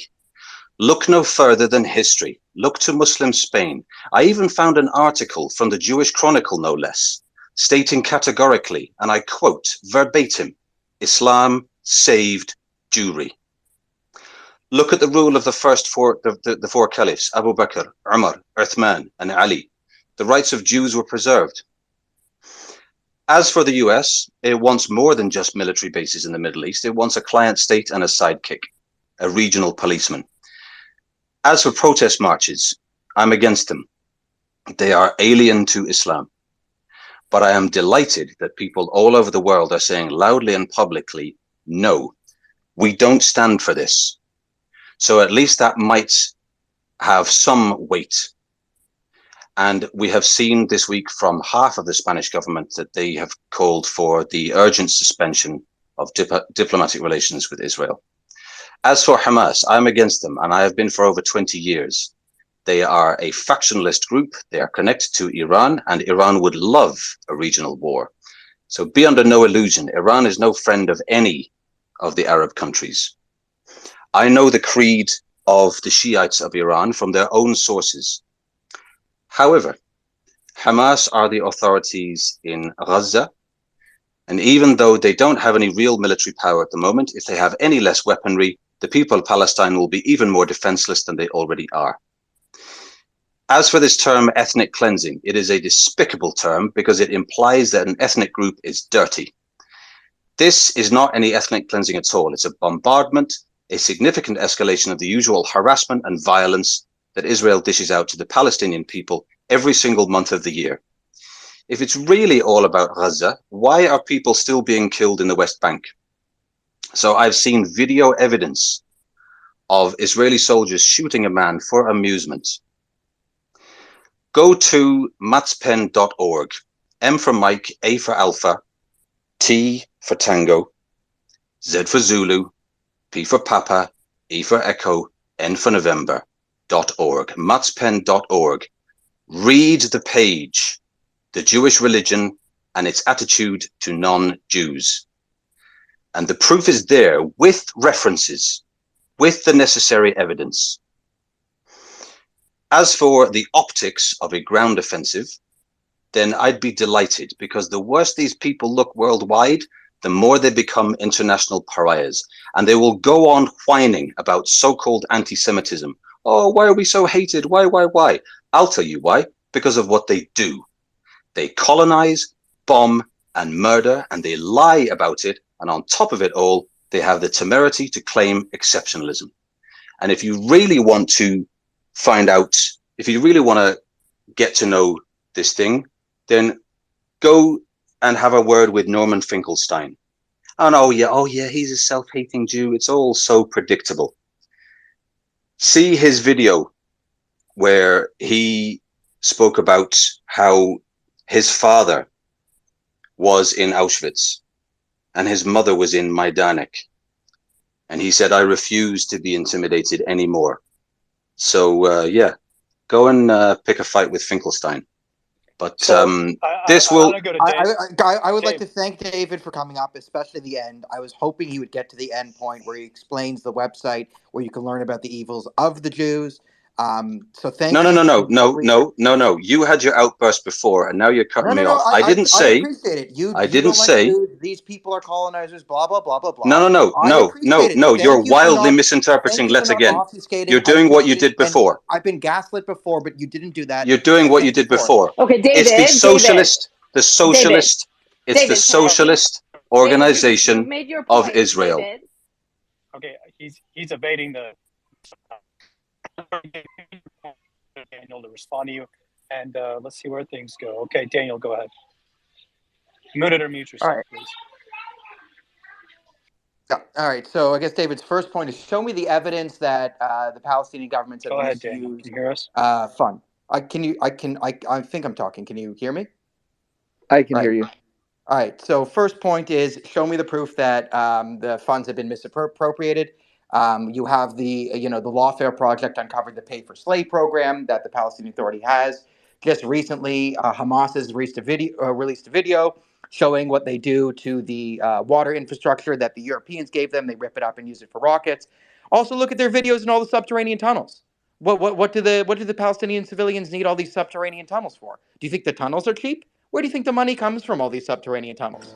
Again, the international community, our tax dollars. So, if you're going to make the point that, well, actually, no, subterranean tunnels and rockets and Kazam, that's the number one priority. Okay, then we're at an impasse here. And No, I didn't make that point at all. Don't you dare put words in my mouth. I made no such point at all. You made the point that the Palestinians have not misappropriated funds, and I've showed you. No, I didn't make that point. I challenged you to prove your point. Prove my Don't point. you dare put words in my mouth. Right, guys. Don't you They dare. have a massive tunnel guys, network. gentlemen. David, you clarify what you meant. Daniel, listen to what David says and respond to that. Thank you, Pyotr. I said, very simply, purely and simply, anyone who makes a claim should prove it. I said nothing beyond that. I didn't mention anything about tunnels or rockets or water infrastructure or anything like that. So don't you dare try and put words in my mouth. I'm sick to death of your childish David, antics. what did you say, They've then? been very evident So in this space. I said precisely that. I said anybody who wants to claim that Palestinians have misappropriated funds donated, then prove that claim. That's all I said. Okay, I'll refer you again to the video Hamas put out where they've taken the water pipe infrastructure in their own territories and torn it up and used it for rockets. I would call that a misappropriation of funds. I'd also call the massive tunnel network a misappropriation of funds.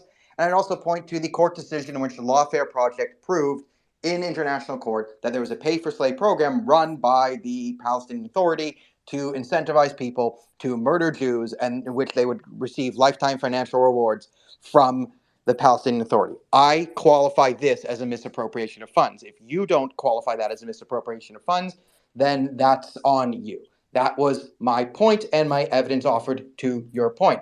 And the rest of it was basically nonsense. These people colonize and bomb. Jews are from Judea, Arabs are from Arabia. There has never been a Palestinian state beforehand. Answer me one question. Prior to Yasser Arafat leading the Palestinian people and the PLO in 1964, name one Palestinian leader, politician. Was it a country? Was it a state? Was it a city-state? What was their currency? What was their leadership?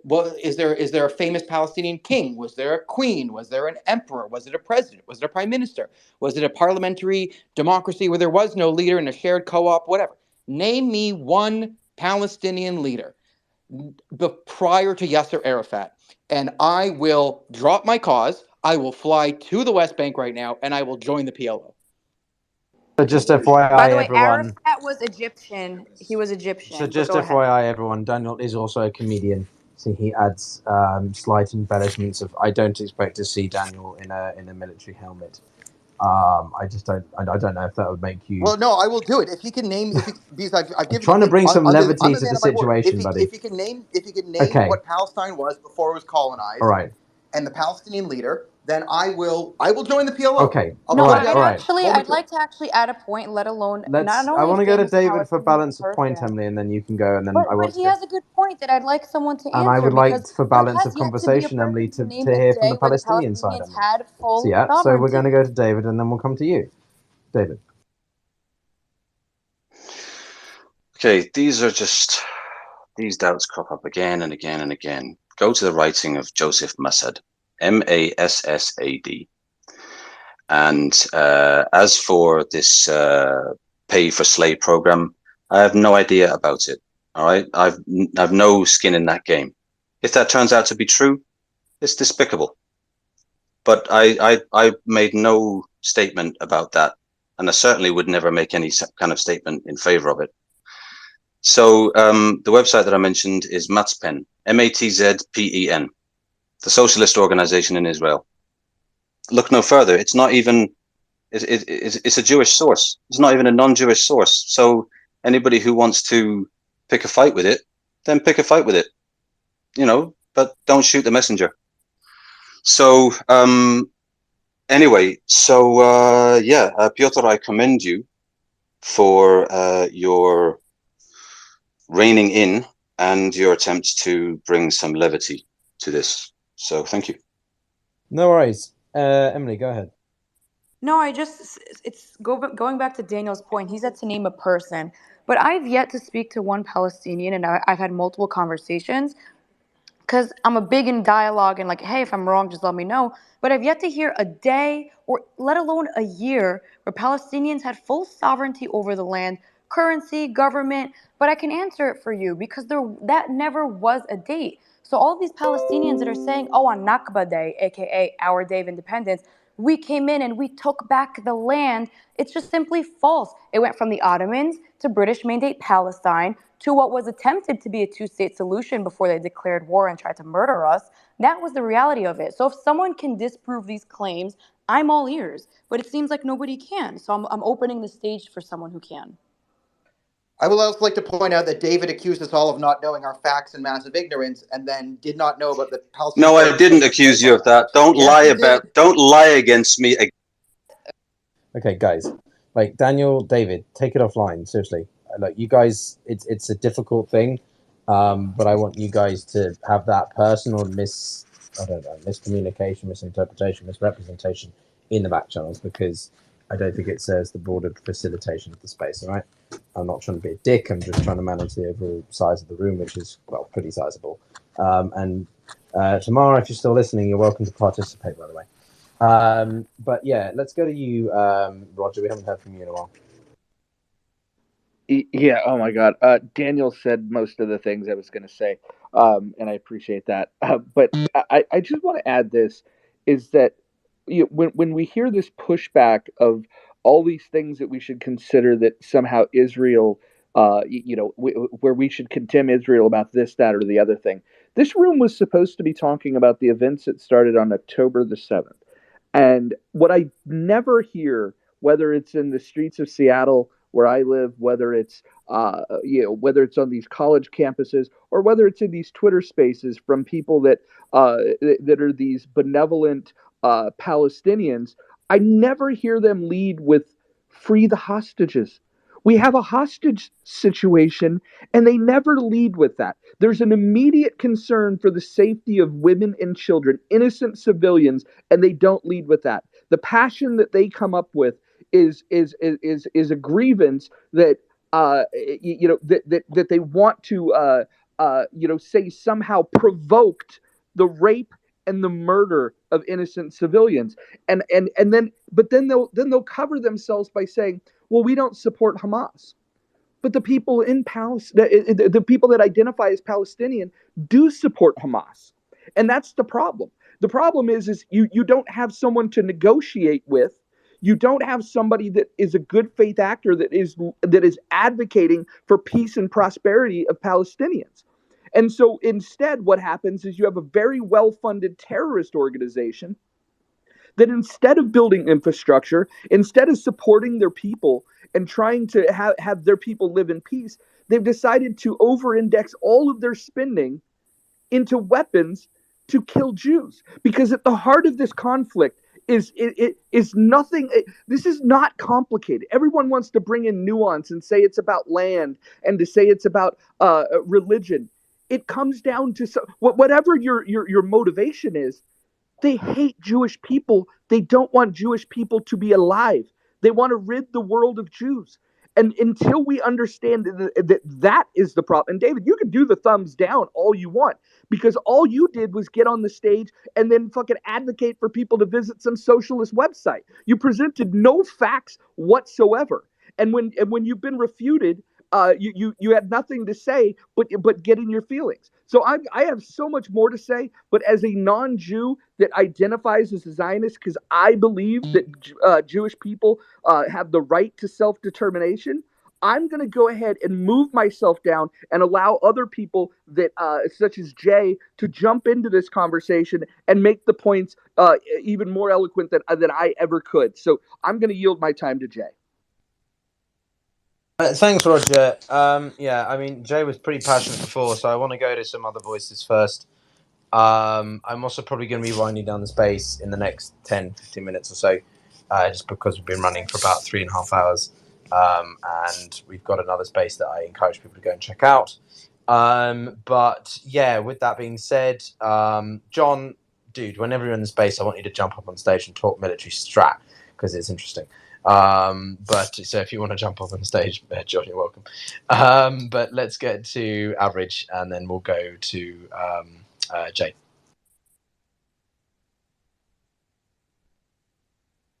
Average. Sorry, I've been trying to unmute. My app is a little laggy. Do you hear me fine? Yeah, mine's completely fucked, to be honest, and I think my my other half is just pressing my buttons to make it even more screwed. So no, that's totally fine. I've been experiencing an uphill battle with Twitter Spaces tonight. But go ahead. Yeah, sure. No problem. So I just want to respond to a lot of David's very wild, absurd claims. So first of all, the West Bank. Why are people still killed in the West Bank, even though Hamas is not ruled? There are still militant groups like Lions Den in the West Bank. Of course, they're going to kill people in the West Bank. They're not innocent at all. That's number one. Also, regarding Islam, you have entire hundreds of years of coexistence in some cases. I will not deny that. In some cases, it was even better than Christian rule.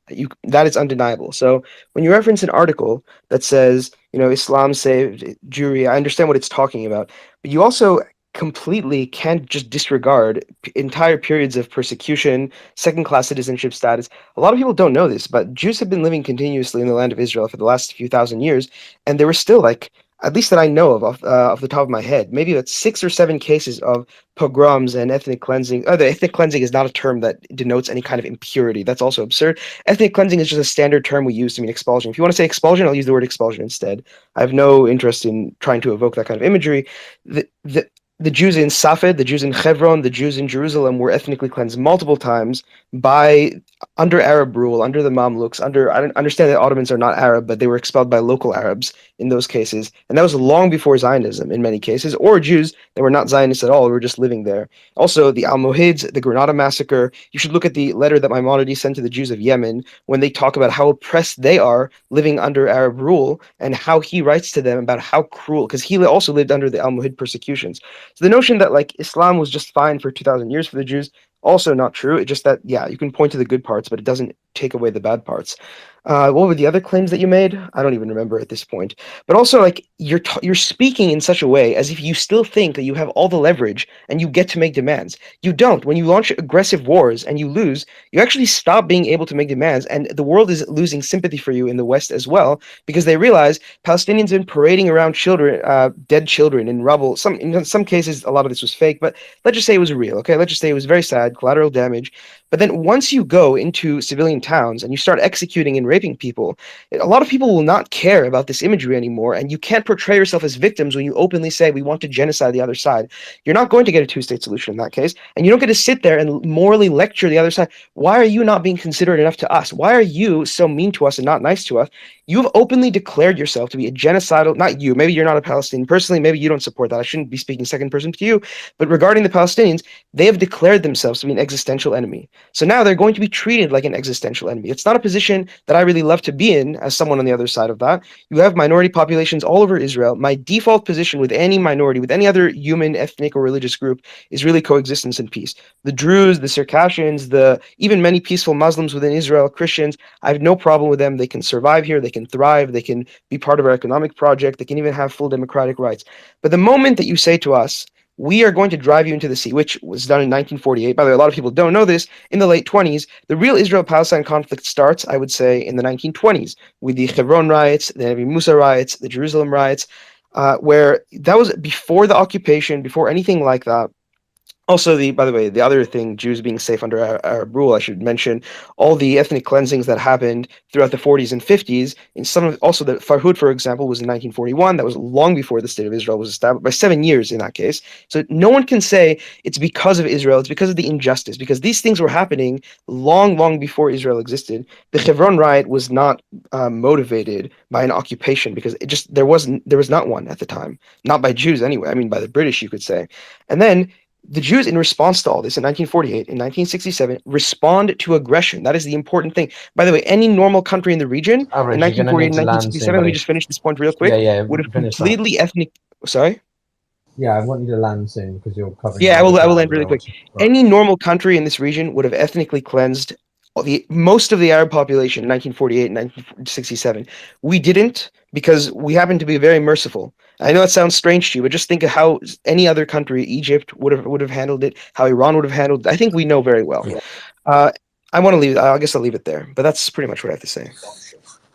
No, I appreciate that, buddy. As I say, it's not something that we can get to the bottom of in a single space. And we've been running the space for about 3.5 hours. Even Zahis has left me now. I'm trying to be provide levity, but no, I appreciate what you're saying, and the situation is Well, we touched upon it. I'm trying to think about all the things that we've covered in the space tonight because it's been sizable, and the depths to which you were talking about are bringing up some of the deeper discussions I think we need to break down into specific spaces to talk about. But Jay, let's go to you, and then I would like to jump over to maybe Zahis if he is still on stage. Sosi is for me, and then Munita, and then probably wrap it up for this evening. Go ahead, Jay. We'll go to you. Promise I'll curb my passions. So David I put in a little purple pill on the bottom right, a link that confirms the pay to slay, and it's basically minutes of congressional hearings in the U.S. If you actually look at the evidence that was presented, the Palestinian Authority actually reports who they're paying salaries I earn to. about £80 a month from it. Sorry about that, buddy. That's okay. That being said, I think that, speaking as a Jew who considers himself to be a non-practicing Orthodox Jew, I was brought up in the Orthodox world, Zionism and Judaism are inseparable. Zionism is buried within the daily prayers, the 3-time daily prayers that Jews say every single day. Zionism is buried within the holidays that we celebrate, which are based on the cycles of the land of Israel, the seasonal cycles. Israel cannot be taken away. Our entire dream for 2,000 years was to get back to Israel. Now, my great grandparents came here in the late 1700s at the behest of the Ottomans, and they brought along a couple of thousand people as well at the behest of the Ottomans to fight off Muhammad Ali Pasha in 1800.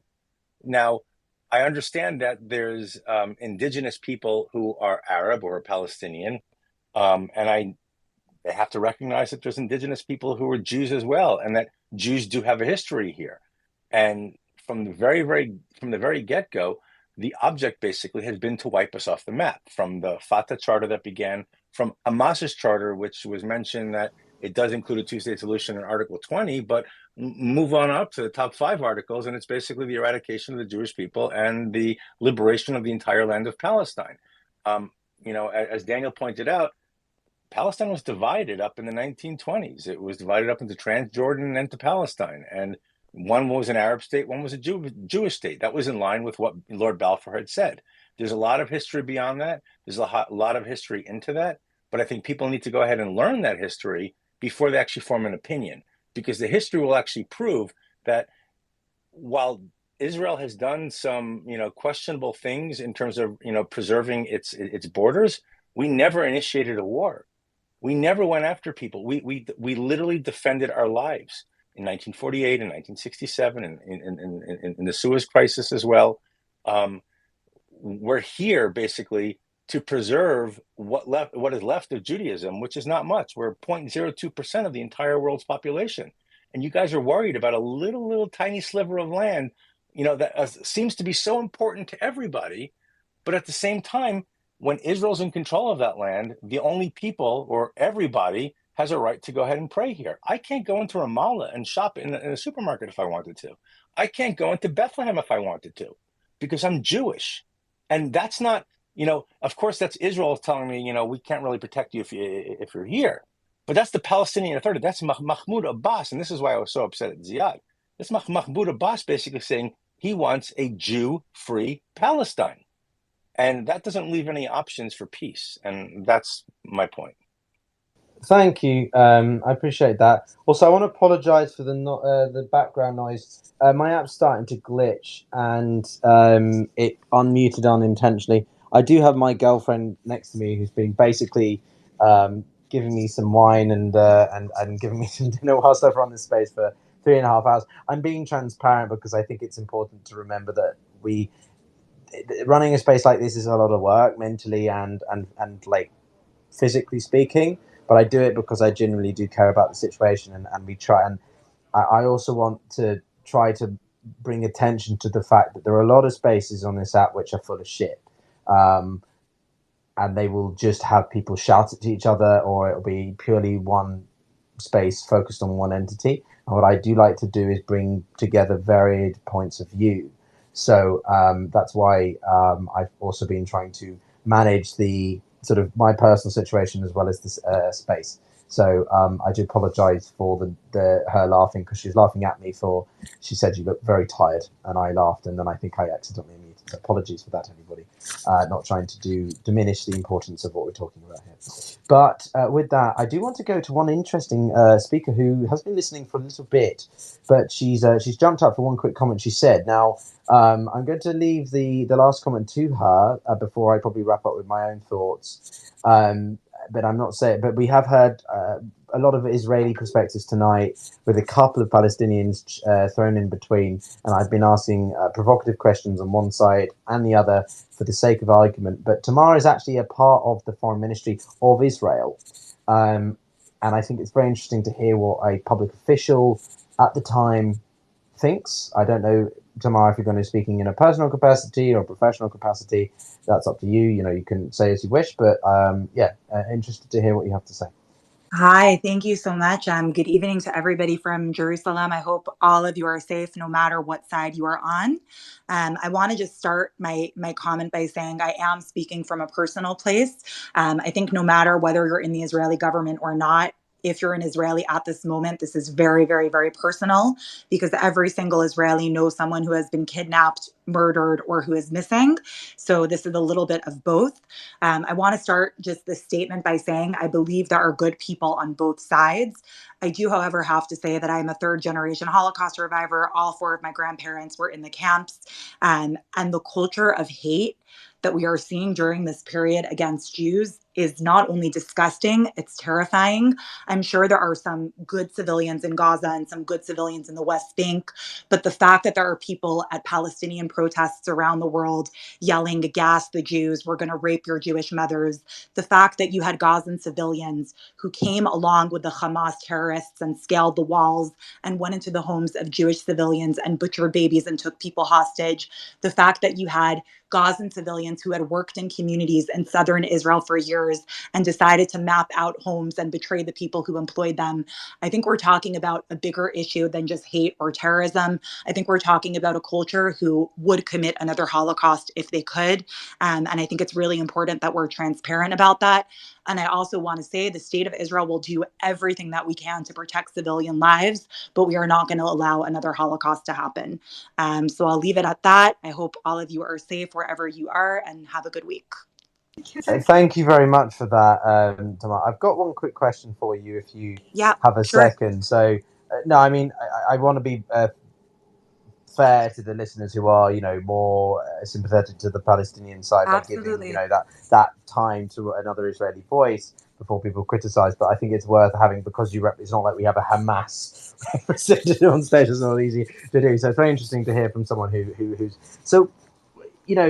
What is your perspective in the situation when it comes to the optics around this? Because the longer that this goes on, we have a situation with the IDF wanting to conduct a sizable, full-scale, to paraphrase, I think, the defense minister, operation into Gaza. But we're not entirely sure what that means. We're not entirely sure over what timescale, and we're not entirely sure whether it's going to happen in the way that we are being told. Could you share any insights on that? Or is it something that you're still not entirely sure of yourself? Because it's a difficult thing between. Look, I'm going to be very careful with what I say, because again, we're most interested in keeping the lives of the hostages safe and their families safe, and of course protecting Israelis and civilians on both sides. All I have to say is this war is very different than any other war we've experienced before. I really do believe that this is a war for the survival of the state of Israel. And if we don't take care of Hamas, we're looking at a world where maybe Israel, won't exist. For years and years and years, we've been trying to warn people about Hamas. We've tried to warn them, whether it was about hostages, whether it was about kidnapping people, whether it was about rockets. And I think that it is immensely, immensely disturbing and sad that people had to see little babies being burned alive, full families butchered, women raped, and their bodies defecated on, to understand that Hamas is no different than ISIS. And I want to be very, very, very clear. The state of Israel will do whatever we have to do to keep Israeli civilians safe, no matter how long it takes, no matter how complicated it is. We realize this isn't a normal enemy. This is an enemy that is no different than ISIS, who wants to see the Jewish state and the Jewish people wiped off the map. So I appreciate your points. I know there's going to be plenty of people who vehemently disagree with your takes, but to what you said there, what do you feel about the extent to which, if Israel overplays itself in Gaza, as in the sense of it conducts itself, it's very strong in its dealing with Hamas, that this pulls in Hezbollah. Hezbollah is 5 times the troop size. It's much more militarily experienced and well equipped. Are you not conscious of that from a foreign policy I would perspective? say one thing. I would say one thing. Don't underestimate Israel. We are fully capable of taking down our enemies, no matter what that looks like. We have a lot of experience with a lot of wars and a lot of radical terrorist groups who want us wiped off the map. We know our history. Every single Jew knows someone who has experienced some form of terrorism or genocide. And when we say never again, we mean never again. And I want to remind each and every one of you that there are currently 200 people either missing or being held hostage right now. We're talking about babies, we're talking about women, we're talking about Holocaust survivors. Those individuals could have been members of your family. I want you to remember that. And I also want to make very, very, very clear that we are going to do everything in our power to bring them home and reunite them with their families. And last question for you, whilst you're here, and I would welcome you to join. Maybe we can have a one-to-one deep dive conversation another time if you're Sure. comfortable. If that's not beyond the remits of Sure. the department, which is what about the role of the United States? What's the extent to which Israel is considering the ramifications, the risks of, again, operations in Gaza, engaging Hezbollah to a point, though, that it brings in the United States? Are they not worried that that potentially strains relations, No, strains I relations don't. with Europe and everything? No, I don't think we're worried about, difficult relations, because the United States has always been and continues to be the greatest asset to the Jewish state. I think everyone has heard, President Biden's statements. I think it's also very telling that he came to Israel and was the first American president to come to Israel during times of war. So we know where we stand with the United States. We also realize that Hamas is not only the enemy of Israel, it is the enemy of every single free country in the entire world. It is the enemy of every democracy. It is the enemy of every country who has liberal values. And I think more and more people are starting to realize that. And I think in a couple years' time, there are going to be a lot of countries around the world who are going to be thanking Israel for doing this. All right. Thank you very much, Tamar. It's very interesting to hear your perspectives. Again, I know many people will not agree with all of them, but I think it's worth hearing them from someone who is working directly in areas, and giving your background in digital operations. You obviously have a very prominent role in the sort of online presence of Israel and Israeli officials' interests. So I'll be in touch. Maybe we can have a chat, maybe a space or something early next Sure. week. Absolutely. Let's coordinate. Thank you very much for your time, Brian. I see you've jumped up to join us. Do you have any thoughts before we probably wrap it up for tonight? Yeah, I just kind of wanted to reiterate something I said a couple hours ago, which is there are pretty well established legal principles for the laws of armed conflict, and there's an area that's very unsettled, which is this area around when it's appropriate and proportional to do quote unquote siege operations with infrastructure.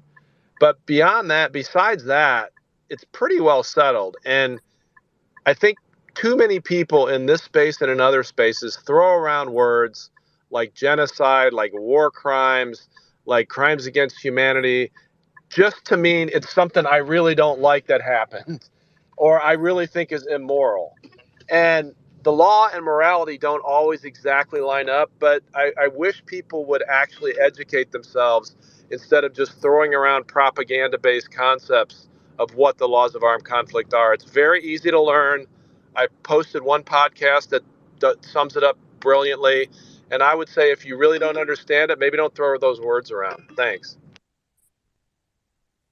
Yeah, as I wrap up the space for tonight, I think that's a good point to lead with, which is that for me, if you study IR or international relations, geopolitics, and law, and not that I'm a lawyer, it is so frustrating because I understand the genuine perspectives that people come with when they use words like genocide and ethnic cleansing.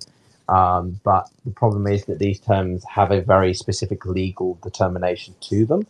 And that's why, people try to say that there's a genocide in Tigray, there's a genocide in Myanmar, with the Rohingyas, there's a genocide in the DRC, there's a genocide in different parts of the world. But it's not always that applicable unless there is a legal grant to it. So in this case, people do use those words because of what they're experiencing. And so I sort of let that slide because I feel it a little bit difficult to say, well, technically speaking, it's not really. I prefer to just allow people to share what they're saying because I think at the end of the day, it's important for people to be heard, to express themselves fully before they're cut off, because you don't know the context of why they're coming from. You don't know the ultimate point in which they're trying to get to. And there are other places in Twitter and other areas. A lot of people have short attention spans, and that's not what I'm about. I like to run spaces with a degree of depth to them, even if you don't like it. It's uncomfortable, yes, but it makes you think more. And that's what we've been doing in this space for about 3 hours now. So if you take away from me, we talked about American perspectives with Brian early on. America's a shit show. That's basically the summary there. Well, I think I I'm joking. I said our legislative branch is a shit show, but yeah, close enough. No, I'm joking. I'm giving a bit of a banter with Brian everyone because we are going to probably start having a coordinated space every other week or every so often, and I'm looking forward to giving him some tough questions and banter back and forth. But we also touched upon a lot today. We had a podcast during half of the session, but it was such a good and enriched conversation. I didn't want to end it. And I really, really appreciated a lot of the conversations. We've heard from a lot of perspectives: Israeli, Palestinian, Iranian as well, and Canadian. To be fair to Daniel, Daniel's talking in a Jewish capacity.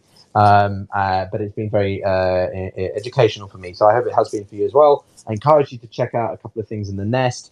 I do run a podcast myself, so if that's of interest to you, do go and click on the @Global Gambit, give it a follow. Because that's where I share a lot of my my posts. You can also find the podcast itself if you only like listening to things audibly. And I've also put my chat with Daniel in the nest as well. So check out the first couple of links. And love to have you as part of the community. I've been running these spaces for the past 2-3 days, which for me is a lot now. And I'm going to be taking a break probably tomorrow and Monday just to sort of try and find a routine in the week. So sort of 2 to 3 times a week I run a space for 2 to 3 hours, and they tend to be split between events spaces and community spaces. I might hold a daily one for an hour, maybe 2 hours to recap events around Israel, Hamas, Gaza and so on, depending upon the severity of developments. But we shall see. Otherwise, thanks a lot for tuning in, everyone. I wish you the best of your weekend, and look forward to seeing you all in the future.